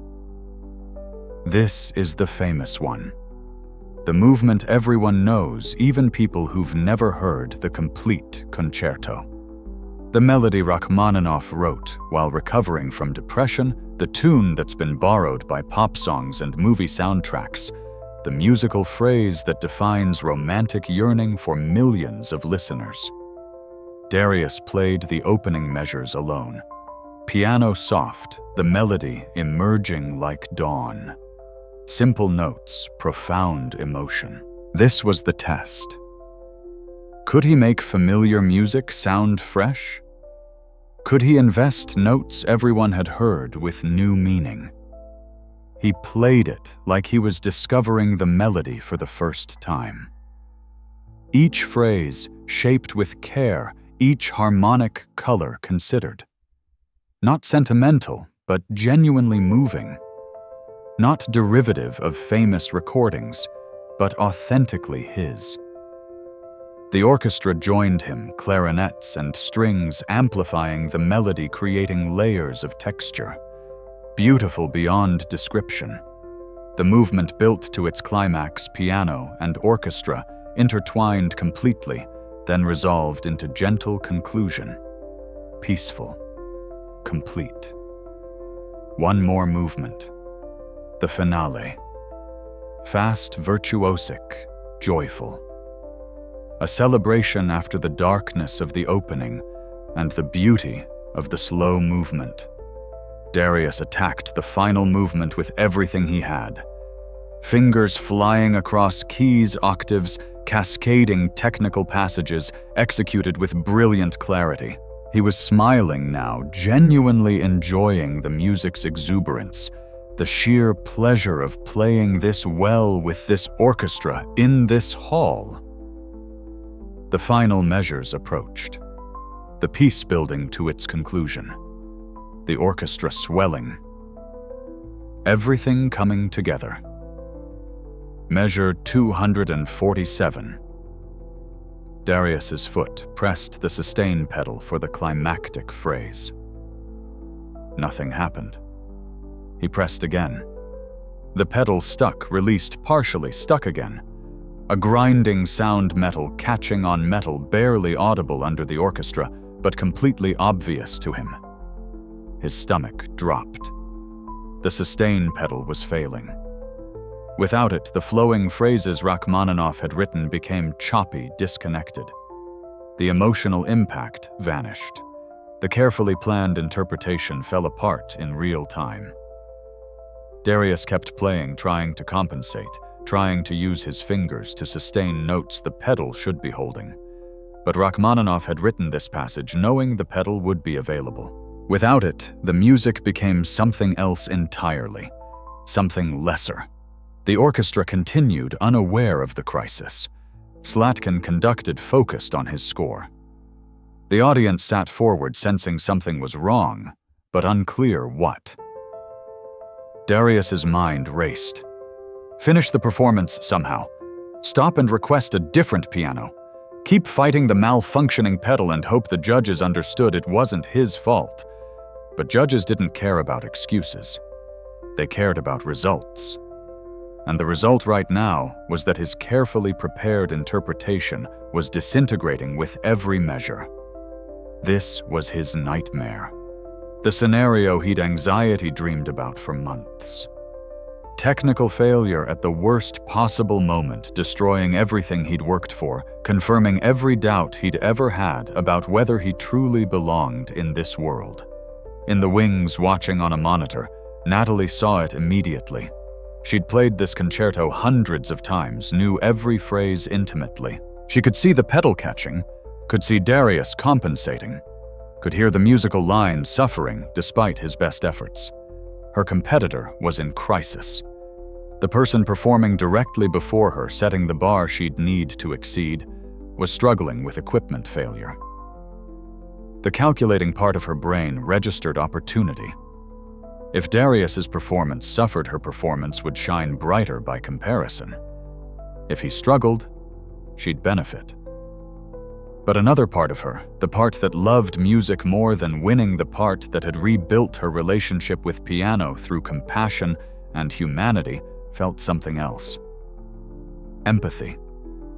Recognition. Shared understanding of how devastating this moment must feel. She stood, walked closer to the stage wings. The stagehand looked at her confused. "Ms. Harper, you're not on for another 15 minutes. She ignored him. Watched Darius fighting the failing piano. Watched his hands compensating for mechanical failure with technique alone. Watched him trying to salvage a performance that was slipping away despite perfect execution of every note. A choice crystallized. She could watch from the wings, let this play out, benefit from his bad luck. Or she could do something that would probably cost her the competition but might save his performance, and more importantly, honor what music actually meant. The piece was approaching its final page. Darius had maybe 2 minutes left. 2 minutes to get through the ending without the sustain pedal, without the musical tools Rachmaninoff had assumed would be available. Natalie made her decision.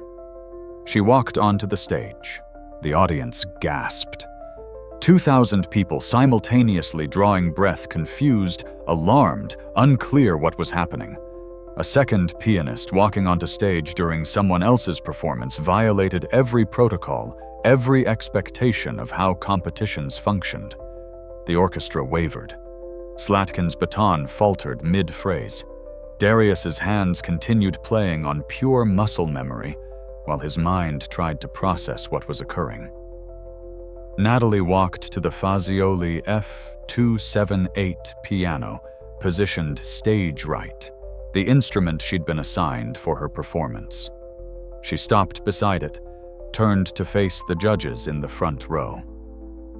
"The Steinway's sustain pedal has failed," she said, voice calm but firm, carrying across the hall's perfect acoustics. "I'd like to offer Mr. Coleman my Fazioli to complete his performance." Silence. Complete, absolute silence. The head judge, a renowned pianist in his own right, looked shocked. The artistic director stood from his seat in the wings. Slatkin had stopped conducting entirely. The orchestra sat frozen, unclear whether to continue or pause. Darius had stopped playing. His hands rested on the dead keys, his heart pounding his mind, unable to believe what was happening. She was offering him her piano, her competitor, the person standing between her and winning. She was offering him the instrument she'd prepared to use, the piano she'd practiced on during her rehearsal, her only advantage in this impossible situation. "Ms. Harper," the head judge said, recovering his composure. "This is highly irregular." "So is equipment failure during finals," she replied. He deserves to finish his performance with a functioning instrument. The judges conferred hastily, whispers too quiet for the audience to hear. The artistic director joined them. The deliberation lasted maybe 30 seconds, but felt like hours. Finally, the head judge nodded. "We'll allow it. Mr. Coleman, if you'd like to continue on the Fazioli, you may. From where the pedal failed, measure 247. Darius stood from the Steinway. His legs felt uncertain. This wasn't how competitions worked. Competitors didn't help each other, didn't sacrifice advantages, didn't offer instruments to rivals who might use them to perform better and win. He walked to Natalie. She stood beside the Fazioli, expression neutral, but eyes warm. Why, he asked quietly, voice only for her. "Because music matters more than winning," she said. "And because you deserve to play your best. So do I. But not like this. I've never performed on a Fazioli. It'll feel completely different." "I know. You'll adapt. You're that good." He wanted to say more, to thank her adequately, to express what this moment meant, to acknowledge the sacrifice she was making. But there were 2 minutes of Rachmaninoff left to play an orchestra waiting an audience holding its breath. He sat at the Fazioli. The bench height was different, required adjustment. The key depth felt shallower than Steinway, the action lighter, more responsive, the tone warmer, more singing, less percussive. He looked at Slatkin. The conductor raised his baton, waiting for Darius to signal readiness. Darius placed his fingers on the keys, breathed, nodded. Slatkin gave the downbeat. The orchestra re-entered at measure 247. The exact moment the pedal had failed. Darius played. The Fazioli felt strange under his fingers for the first few measures. Too light, too responsive, requiring less force than the Steinway. He overplayed initially, the sound too loud, unbalanced. Then he adjusted, lightened his touch, listened to the piano's particular voice. Let the instrument inform his playing rather than imposing his will on it. And something remarkable happened. The warmth of the Fazioli's tone brought new colors to Rachmaninoff's melody. The singing quality made the phrases float in ways the Steinway's more percussive sound couldn't achieve. The responsiveness allowed subtleties, gradations of dynamics Darius hadn't attempted in rehearsal because the Steinway required more force to produce. He wasn't playing better than he had been. He was playing differently. And in that difference, something spontaneous and unrepeatable was occurring. The final pages of the concerto unfolded. Piano and orchestra together building to the triumphant conclusion. The melody soaring over orchestral swells. The technical passages brilliant and clear. Darius felt something he rarely experienced during performance. Freedom. Not from the notes, which were exactly as written, but from fear. From the pressure to represent everyone who looked like him. From the need to prove he belonged. From every anxiety that normally accompanied high-stakes playing. In this moment, gifted by Natalie's impossible generosity, he was simply a musician making music. Nothing more. Nothing less. Exactly enough. The final chord, orchestra and piano together, fortissimo, glorious, complete. He held its sustained pedal working perfectly on the Fazioli, letting the sound ring out, filling Bass Performance Hall with Rachmaninoff's hard-won triumph. Silence. Then explosion. The audience erupted. Not polite competition applause, but genuine standing ovation, people on their feet immediately shouting appreciation. Not just for the playing, though it had been extraordinary, but for what they'd witnessed. Humanity in the middle of competition. Sacrifice for art. Someone choosing music over winning. Darius stood, turned to the audience, bowed. turned to Slatkin, and the orchestra bowed deeper, then turned to Natalie, still standing beside the Steinway, and bowed deepest of all. She smiled. Small, but genuine. He walked off stage, legs shaking from adrenaline, mind reeling from what had just occurred. In the wings, the stagehand looked at him with an expression somewhere between awe and confusion. That was... The stagehand started, then stopped, unable to find words. Yeah, Darius agreed. It was. He collapsed into a chair, hands trembling, the reality of what had happened slowly penetrating. She'd saved his performance, risked her own chance at winning to give him a fair opportunity. Why, in a competition where only first place mattered, where careers were won or lost on single performances, why sacrifice any advantage? He didn't have answers. Just gratitude so profound, it felt like its own kind of music. Backstage in a different room, Natalie was processing her own decision. The logical part of her brain was screaming. She'd just given up her only competitive advantage. Darius would finish strong thanks to her intervention. The judges would remember his brilliant recovery. And now she'd have to perform on the Steinway, the piano, with the malfunctioning pedal, the instrument that had already failed once today. The stagehand had informed her they're working on the Steinway's pedal, but they can't guarantee it'll be fixed in time for your performance. You might need to use it as is. Perfect.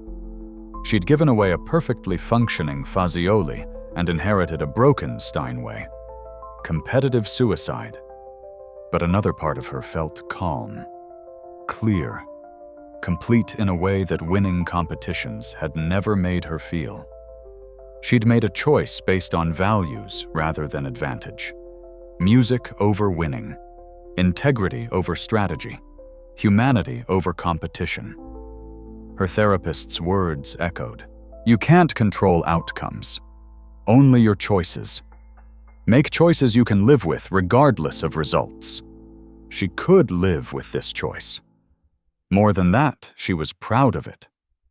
Dr. Chen had also said, the healthiest relationship with achievement is wanting to win at your best, not wanting others to lose at their worst. Darius playing poorly because of equipment failure wouldn't have made her victory more meaningful. It would have made it hollow. If she won now, it would be because she earned it fairly, not because she benefited from his bad luck. A knock on her door. The stagehand again. Ms. Harper, they've inspected the Steinway. The pedal mechanism is fixed. You can use it for your performance. Relief flooded through her. She wouldn't have to navigate a malfunctioning instrument. The playing field was level again. Thank you, she said. 15 minutes until her performance. The performance that would define everything. That would either justify her sacrifice or prove it had been foolish idealism in a world that didn't reward such things. She stood stretched, did final breathing exercises. Her hands felt steady, her mind quiet. Whatever happened next, she'd made peace with her decision. A monitor in the corner showed the audience still settling from Darius's performance. People talking animatedly, critics furiously typing notes, judges in conference about what they'd witnessed. The Chinese finalist would perform after Natalie closing the competition with Tchaikovsky. But right now, all the energy in the hall was focused on what would happen next. How Natalie would perform after creating the most memorable moment of the entire competition. Whether she could follow Darius's brilliant recovery with something equally compelling. The pressure was immense. But somehow that pressure felt different now. Lighter. More like opportunity than burden. 5 minutes. The stagehand appeared again. Ms. Harper, they're ready for you. She walked to the stage wings. Through the curtain, she could see the Steinway pedal mechanism supposedly repaired waiting. The same piano that had failed Darius. The same piano she'd prepared to avoid using. But that was the situation. There was no changing it now. Leonard Slatkin stood at the podium reviewing the score one final time. The orchestra sat ready, though they looked energized in ways orchestras rarely did during competitions. What they'd witnessed had affected them, too. The house lights dimmed. The audience quieted, though the energy felt different from earlier performances. Anticipation, certainly, but also curiosity about what someone who'd sacrificed competitive advantage might do with the performance itself. The announcer's voice. Ladies and gentlemen, performing Rachmaninoff's Piano Concerto, No. 2, Natalie Harper. She walked onto stage. The applause was enormous. Not just polite, but grateful. Appreciative of what she'd done for Darius, what she'd done for music, what she'd done for the ideal that art could be about something larger than individual achievement. She reached the Steinway, sat, adjusted the bench, tested the sustain pedal carefully. It responded perfectly. The technicians had done their job. She made eye contact with Slatkin. He nodded something in his expression, suggesting respect, even admiration. She placed her hands on the keys, breathed, began. The opening chords, the same ones Darius had played 20 minutes earlier, but different. Softer, more introspective, asking questions where his had suggested answers. The orchestra entered, the first theme unfolding. Natalie accompanied with quiet authority, supporting without dominating, exactly as the music required. The first movement progressed. Her technique was flawless, every note placed exactly where it belonged. But more than that, her interpretation had a quality of freedom that hadn't been present in semifinals.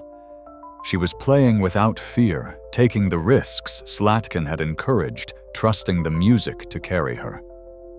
The cadenza arrived. The massive solo passage.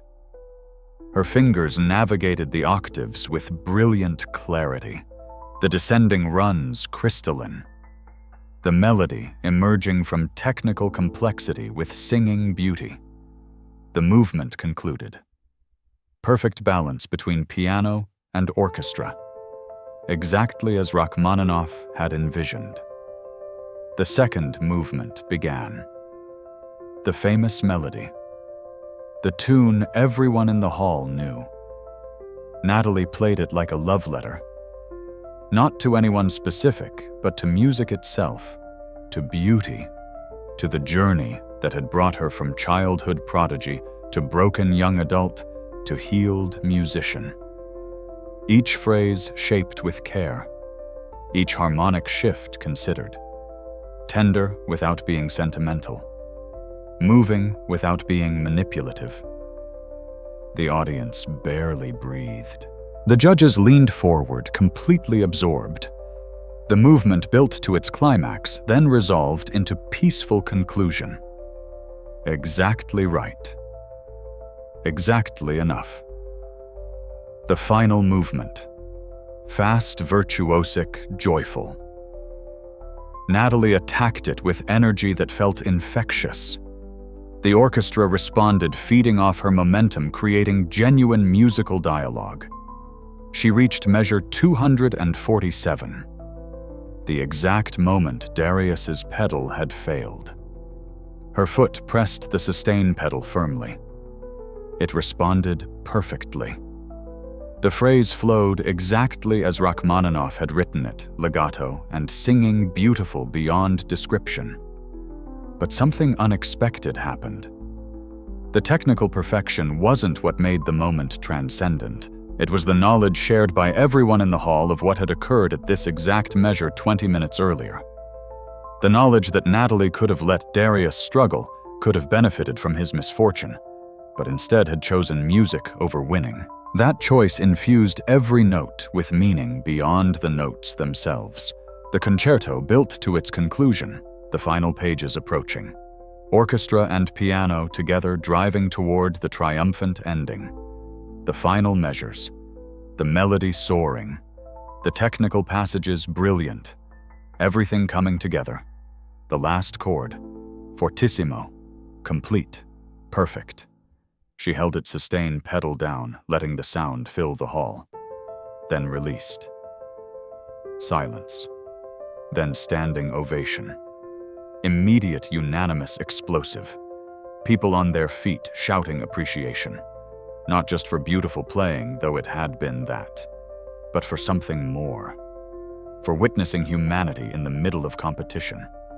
For seeing someone choose integrity over advantage and then play brilliantly anyway. Natalie stood bowed to the audience, to the orchestra, to Slatkin. She felt tears on her face, didn't bother hiding them. Not tears of sadness or even joy. Tears of release, of completion, of knowing she'd played music the way she'd always wanted to, free from fear, full of truth. She walked off stage. In the wings, the Chinese finalist was warming up, preparing for the final performance of the evening. He looked at Natalie with an expression of genuine respect. "That was beautiful," he said simply. "Thank you," she replied. In a different wing, Darius was waiting. They made eye contact across the backstage area. He raised his hands in silent applause. She smiled, bowed slightly in acknowledgement. Neither knew what the judges would decide. Neither knew if her sacrifice would cost her the competition or somehow impossibly justify itself. But both knew something more important. They'd created a moment that transcended competition. They'd reminded everyone in that hall, including themselves, why music mattered. Everything else was just details. The Chinese finalist, Chen Wei, had watched the previous two performances with growing awareness that the competition's energy had shifted. What had started as a standard finals round had become something else. A referendum on what mattered more, individual achievement or collective humanity. He'd prepared Tchaikovsky's first piano concerto for 6 months. Massive virtuosic, one of the most famous works in the repertoire. Opening with those iconic French horn calls and piano chords that everyone recognized, even people who'd never attended a classical concert. Walking onto stage after what the audience had witnessed felt like following 2 acts that couldn't be topped. But Wei had his own story, his own reasons for being here, his own sacrifices that deserved recognition. He sat at the Fazioli, the piano Darius had used, still warm from that performance. Adjusted the bench, made eye contact with Slatkin. The conductor raised his baton. The French horns began their iconic call. Wei answered, with those massive opening chords playing with power and precision. Tchaikovsky's first is a showpiece in the best and worst sense. Brilliant opportunities for display, but also dangers of empty virtuosity. Wei navigated it with mature musicianship, showing he understood the difference between impressive and meaningful. The first movement's cadenza, nearly 4 minutes of solo piano technical, demands maximal. Octaves, rapid scales, intricate passage work. Wei executed it with dazzling clarity, never sacrificing musical line for pure speed. The second movement, a complete contrast. Lyrical, intimate, requiring sensitivity and refined color. Wei played it with unexpected tenderness, proving he had range beyond pure technique. The finale, a Ukrainian folk dance transformed into virtuosic tour de force. Wei attacked it with infectious energy, the orchestra feeding off his momentum, creating genuine excitement. The final chord, massive, triumphant, definitive. The audience responded with standing ovation, though perhaps not quite as explosive as for Darius and Natalie. Wei had played brilliantly, but he hadn't created a moment that transcended the notes. He bowed, accepted the applause, graciously walked off stage, knowing he'd done everything in his power, but unclear if it would be enough. By 9:15 p.m., all 6 finalists had performed.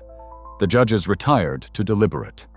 The audience was released for a 90-minute intermission before the results ceremony would begin. In the green room, the 6 finalists existed in separate, anxious universes. The Brazilian pianist looked confident, sure his Prokofiev had been superior.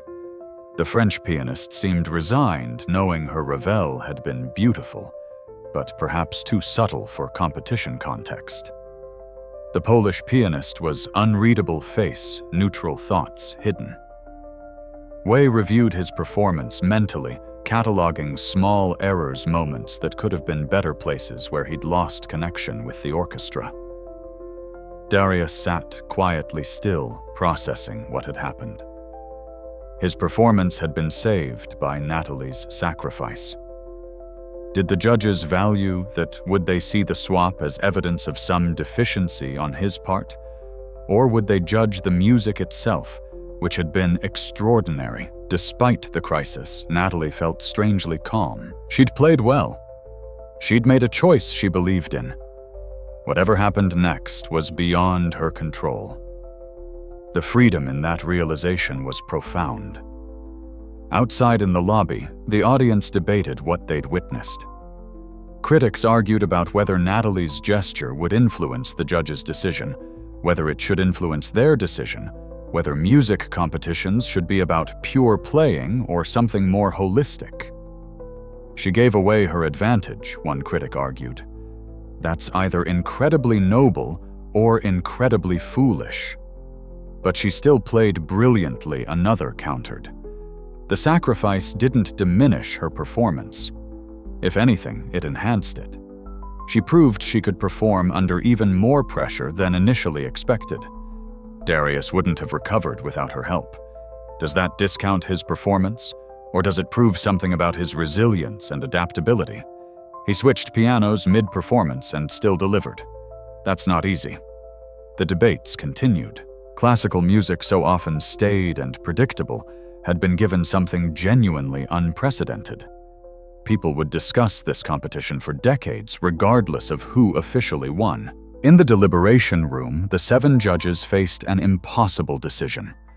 All 6 performances had been exceptional. Any of the finalists could represent the Cliburn Competition with distinction. Any could build major careers. Any deserved recognition. But only one could receive the gold medal. The head judge, Jonathan Biss, a renowned pianist and educator, opened the discussion. Let's be systematic. Technical execution, musical interpretation, collaborative skills with orchestra, overall impact. We'll discuss each finalist on these criteria. They went through each performance methodically. The Brazilian pianist, technically stunning, perhaps the cleanest playing of the evening, but emotionally somewhat one-dimensional. The French pianist, beautiful color, exquisite refinement, but almost too careful.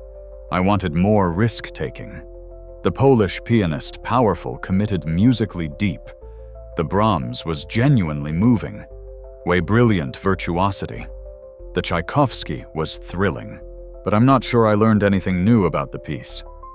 Then they reached Darius and Natalie. The conversation became more complex. Darius's playing had such emotional authenticity, one judge said. But we have to acknowledge the piano malfunction complicated things. He adapted remarkably well. Another countered. Switching instruments mid-performance and maintaining that level of artistry is extraordinary. But would we even be having this conversation if Natalie hadn't offered her piano? His performance was saved by a competitor's generosity, which speaks to something about how music should function. Competition or collaboration. Individual achievement or collective support. We're not judging philosophy. We're judging piano playing. Are we? Can we separate them? The debate continued, then turned to Natalie. Her playing was technically flawless, musically mature. The second movement was particularly moving, but she gave away competitive advantage. Does that demonstrate poor judgment or admirable values? It demonstrates that she prioritizes music over winning. Isn't that exactly what we should want in musicians? We're running a competition. The point is to identify best pianist, not the best humanitarian. Those things aren't mutually exclusive, and I'd argue that her sacrifice made her subsequent performance more impressive. She created additional pressure for herself and still delivered brilliantly. 2 hours of deliberation. Every finalist discussed extensively. Arguments made, countered, refined. Votes taken informally, results too close to declare a winner definitively. Finally, Jonathan Biss stood. We're at an impasse. The playing has been too close to separate easily. I'm going to suggest something unusual. The other judges looked at him. The Van Cliburn Competition has declared co-winners only once in its 60-year history. The 1989 competition, when 2 pianists were so evenly matched that separation felt arbitrary. I propose we consider that option again. Silence in the room. The implications were massive. 2 gold medals would dilute the prestige, but it would also acknowledge that sometimes greatness can't be ranked. Who are you proposing? Another judge asked, though they all knew. Darius Coleman and Natalie Harper. Their performances were both exceptional. But more importantly, together they created something that transcended competition. They reminded us why music matters beyond individual achievement. More silence, then discussion. Arguments for and against. The precedent it would set. The message it would send. After another 30 minutes, Jonathan called for a formal vote. All in favor of declaring Darius Coleman and Natalie Harper co-winners. 5 hands raised. Then after a pause, a 6th. 7 out of 7. Unanimous. At 11 p.m., the finalists were called back to the stage. All 6 stood in a line, trying to maintain composure while their hearts raced. The audience filled Bass Performance Hall, again 2,000 people ready to witness history. Jonathan Biss walked to the podium. The hall quieted completely. Thank you all for attending this final round of the Van Cliburn International Piano Competition. What we witnessed tonight was extraordinary. All 6 finalists demonstrated artistry at the highest level. He paused. The standard opening. Every finalist knew what came next would be rankings, recognitions, honorable mentions building to the gold medal announcement. Before announcing results, I want to say something about this competition. For 60 years, the Van Cliburn has celebrated pianistic excellence. But excellence means more than technical perfection. It means artistry, humanity, the capacity to communicate something essential through music. Another pause. Darius felt sweat on his palms. Natalie focused on breathing steadily. Tonight we witnessed something unprecedented. A moment where competition gave way to collaboration, where a finalist chose music over winning integrity, over advantage. That moment and the performances that followed forced us to reconsider what we are actually judging. The audience leaned forward. This wasn't standard competition rhetoric. The judges have deliberated extensively. All 6 performances were worthy of recognition. Any of these pianists could win this competition in another year. But tonight we're faced with a decision that requires acknowledging something unusual. He looked directly at Darius and Natalie. In 60 years of Van Cliburn competition history, we have declared co-winners only once. Tonight we are doing so again. Gasps from the audience. Shocked expressions from the other finalists. Darius and Natalie both looked stunned. The gold medal is awarded to Darius Coleman and Natalie Harper. The audience erupted. Standing ovation immediate and sustained. Not just polite congratulations, but genuine celebration. People shouting, crying, applauding until their hands hurt. Darius felt his knees weaken. Natalie covered her mouth with her hands. They made eye contact across the stage, both trying to process what had just been announced. co-winners. Both of them. After everything that had happened. Jonathan continued, voice raised over the applause. Their performances were both exceptional. But more than that, they demonstrated what music should be at its highest level. Not just individual achievement, but human connection. Not just competition, but collaboration. Not just winning, but showing why winning matters. More applause, seemingly endless. The silver medal is awarded to Chen Wei, whose Tchaikovsky was brilliant and thrilling. Wei bowed, accepting his medal with grace, despite obvious disappointment. Silver medal at Van Cliburn was still extraordinary, still career-changing. But it wasn't gold. The bronze medal is awarded to... Jonathan paused, consulting his notes. We are also awarding co-bronze medals to Jakub Kowalski and Alexandra Moreau, whose performances of Brahms and Ravel, respectively, were both outstanding. The Polish and French pianists accepted their medals, looking relieved to place it all. Special jury recognition goes to Roberto Silva, whose Prokofiev demonstrated exceptional virtuosity. The Brazilian pianist bowed, hiding disappointment well. Then the ceremony shifted to the actual medal presentation. Darius and Natalie were called forward together. Each received a gold medal hung on a ribbon, a check for $50,000 split from the winner's purse, and the recognition that they'd reached the absolute pinnacle of their profession. Standing together at the center of the stage, holding their medals, they were asked to say a few words. Darius spoke first. His voice was shaky with emotion. I don't have words for this, for what this means. I want to thank my mother, who worked 3 jobs so I could have a shot at this dream. Mr. Goldstein, who taught me piano and what it means to survive through beauty. My teacher, Dmitri, who never let me settle for approximation.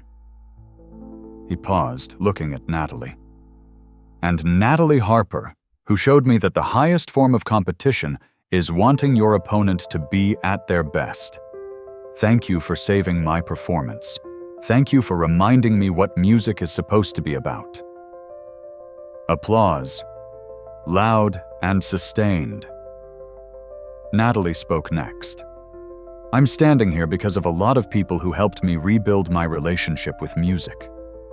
My therapist, Dr. Chen, who taught me that being perfect and being happy aren't the same thing. My parents, who learned to love my playing rather than just judge it. And Darius Coleman, whose playing tonight reminded me why I fell in love with piano in the first place. She paused, collecting her thoughts. For years, I thought music was about being perfect.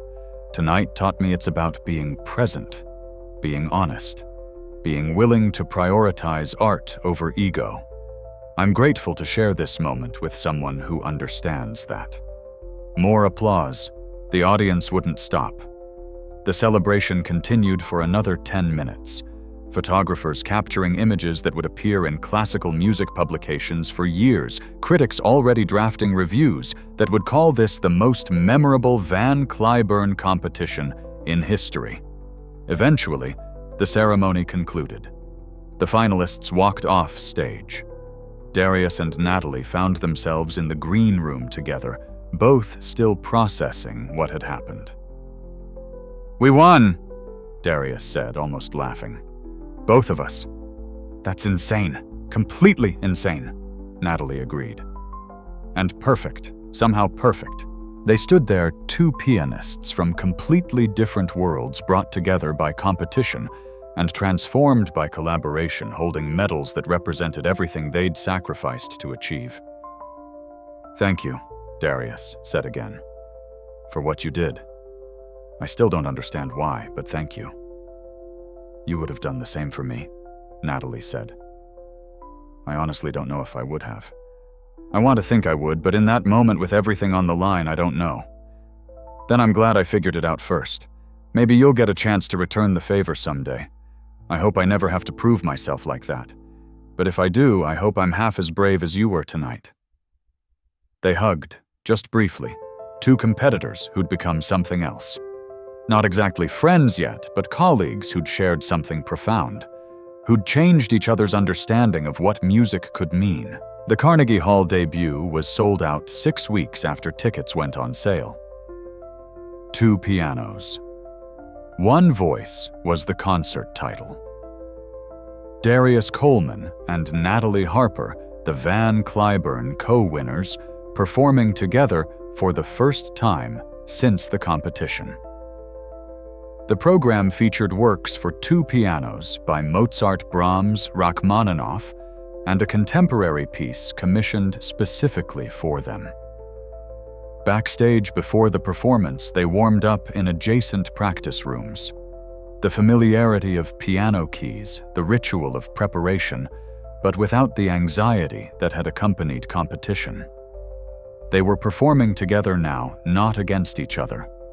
The shift in mindset was liberating. 6 months had been transformative for both. Darius had recorded his debut album with Deutsche Grammophon, one of the most prestigious labels in classical music. All Rachmaninoff program, the second piano concerto that had defined his Van Cliburn finals, plus solo works, preludes, and moments musicaux. The recording had been grueling 12-hour days in a Berlin studio, but the results were extraordinary.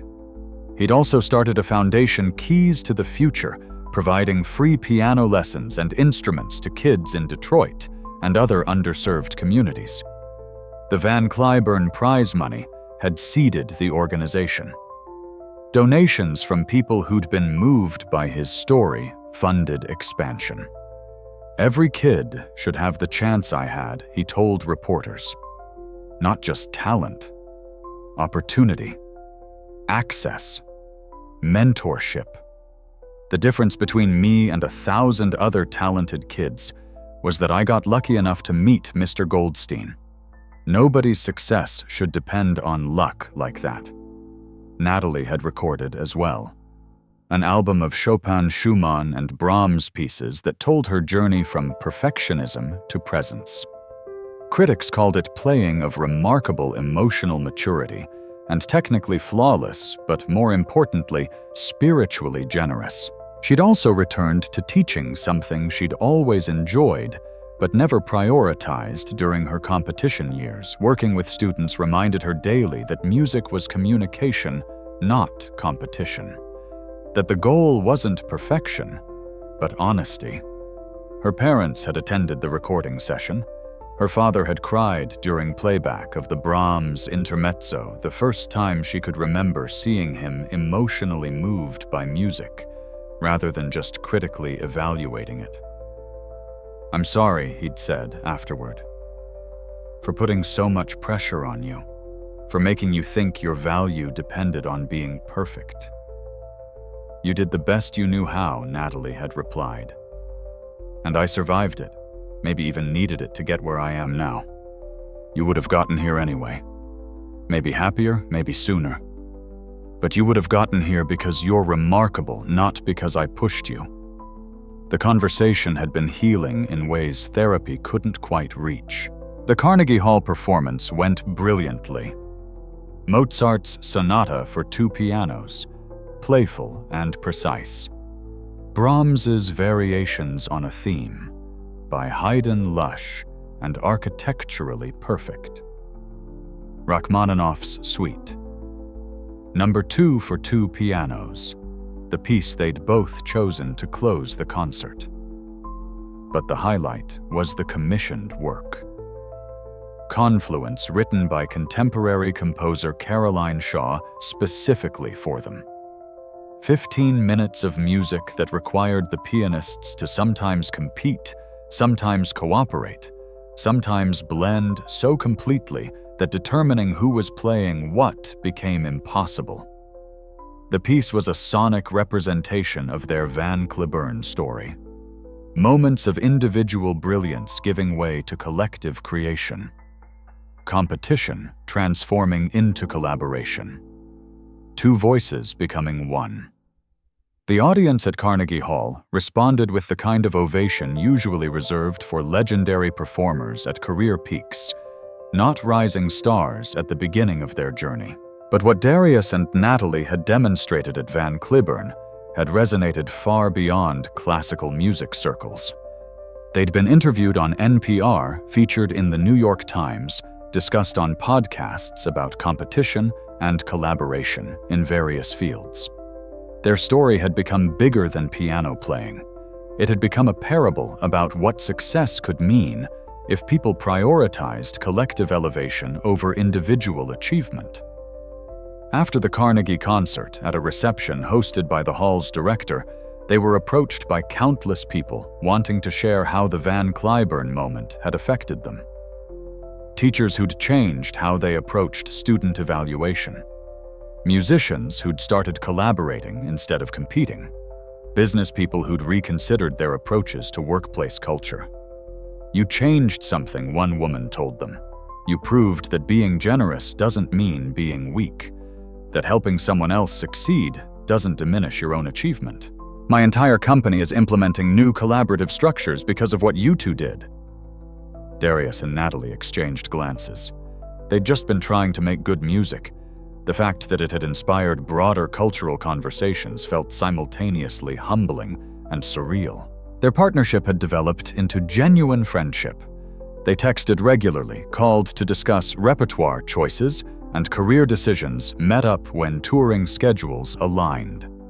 The relationship had none of the competitive tension that had characterized their first encounter at Bachauer. "I keep thinking about how close I came to not offering you the piano," Natalie admitted one night over dinner in New York. "Like the calculation part of my brain was screaming that it was stupid that I'd regret it." "Do you regret it?" Darius asked. "Not for a second. Winning alone would have been emptier than winning together. And the friendship we've built, the music we're making now, none of that happens if I prioritize the medal over the moment. I still don't think I would have done what you did, which bothers me honestly. I want to believe I'm that noble, but I'm not sure I am. You don't have to be noble, just aware." In that moment, I was aware that equipment failure wasn't a real test of your ability. Letting you fail because of bad luck wouldn't have made me better. It would have just made the competition worse. The judges could have hated what you did, could have seen it as weakness or rule breaking or whatever. Maybe. But they didn't. And even if they had, I could live with losing that way. I couldn't live with winning by watching you suffer through something that wasn't your fault. Darius shook his head. "I hope if I'm ever in a similar situation, I remember this conversation. Remember that character matters more than winning. You'll remember. And you'll do the right thing. Because that's who you are." The broader classical music world had been transformed by their example as well. The Van Cliburn Competition announced policy changes. Backup pianos would be available during finals for technical failures. Collaborations between competitors would be encouraged, not discouraged. Jury prize criteria would include not just performance quality, but artistic integrity and collegiality. Other competitions followed suit. The Tchaikovsky Competition in Moscow, the Queen Elizabeth Competition in Brussels, the Leeds International Piano Competition, all revised their approaches, emphasizing that classical music needed to evolve beyond purely competitive models. "We're not rejecting competition," one competition director explained. "We're expanding what competition means. Excellence should be about bringing out the best in everyone, not diminishing others to elevate yourself." The changes were incremental, imperfect, sometimes more symbolic than substantive. But the conversation had shifted. Darius and Natalie's moment had planted seeds that were growing in unpredictable directions. 6 months after Van Cliburn, both had achieved what they'd worked toward their entire lives: recognition, opportunity, careers that would allow them to make music at the highest level. But more importantly, they'd discovered something neither had expected. That achievement meant more when shared.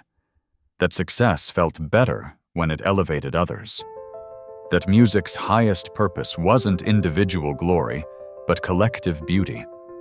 They were both booked for concerts 3 years out, recording contracts, management representation invitations to perform at venues they'd only dreamed of playing. The Van Cliburn Gold Medal had opened every door. But when asked about their favorite musical memory, both gave the same answer that moment at Bass Performance Hall, when Natalie had walked onto stage during Darius's performance. Not because it had led to winning, but because it had reminded them why winning mattered. Music wasn't about being better than someone else. It was about being better than you were yesterday. It was about communication, connection, transformation. It was about using organized sound to express truths that language couldn't reach. Everything else was just details. The story of the Van Cliburn Competition finals spread far beyond classical music circles. It became a case study in business schools about collaborative versus competitive models, a discussion point in ethics classes about moral courage under pressure, a viral moment on social media where cynicism briefly gave way to inspiration. But for Darius and Natalie, it remained simply the day they learned what mattered most. Years later, both would describe that moment differently, depending on audience and context. Sometimes it was a story about sacrifice, sometimes about adaptation, sometimes about the random chance of equipment failure creating opportunity for grace. But the core truth remained constant. Music at its highest level transcended individual achievement. It required vulnerability, generosity, the courage to value collective beauty over personal glory. The sustained pedal failure that had threatened to destroy Darius's performance had instead created space for something more valuable. A demonstration that competition and collaboration weren't opposites, that helping someone else succeed didn't diminish your own success, that the highest form of winning was ensuring everyone had the chance to be their best. The classical music world, slow to change and resistant to disruption, had been given a reminder that its values needed evolution. That talent wasn't zero-sum, that creating space for one brilliant musician didn't take space from another, that audiences were hungry for music that demonstrated humanity, not just virtuosity. Bass Performance Hall would host hundreds more concerts. The Van Cliburn Competition would continue every 4 years, discovering new generations of exceptional pianists. But June 17th would remain legendary. The day 2 pianists chose music over winning and won because of it. For every young pianist who watched the video of that performance, who read about what had happened, who wondered if they could be that generous under similar pressure, the story became a challenge. Not just to play better, but to be better. To treat music as collaboration, not combat. To remember that the piano had 88 keys, room enough for everyone willing to make beautiful sound. Darius Coleman continued performing, teaching, advocating for access and representation in classical music. His foundation grew, providing opportunities for hundreds of kids who might otherwise never touch a piano. His playing remained distinctive, powerful, emotional, unafraid. Natalie Harper continued performing, teaching, demonstrating that technical perfection and emotional honesty could coexist. Her foundation focused on musicians dealing with performance anxiety, creating support systems for artists struggling with the psychological demands of public performance. Her playing remained distinctive, refined, present, generous, and sometimes they performed together. 2 pianos, 1 stage music that belonged to both of them equally. In those moments when their hands moved across different keyboards, creating unified sound, when competition dissolved completely into collaboration, when individual excellence served collective beauty, They remembered why they'd chosen this impossible profession. Not for medals or recognition or career opportunities, though those mattered, but for the moments when music transcended notes, when organized sound became organized emotion, when human connection happened through pitch and rhythm and harmony, connecting strangers across time and space and difference, for the moments when pianos sang, for the moments when winning meant everyone getting to play their best, for the moments when the music was enough, and the music played on.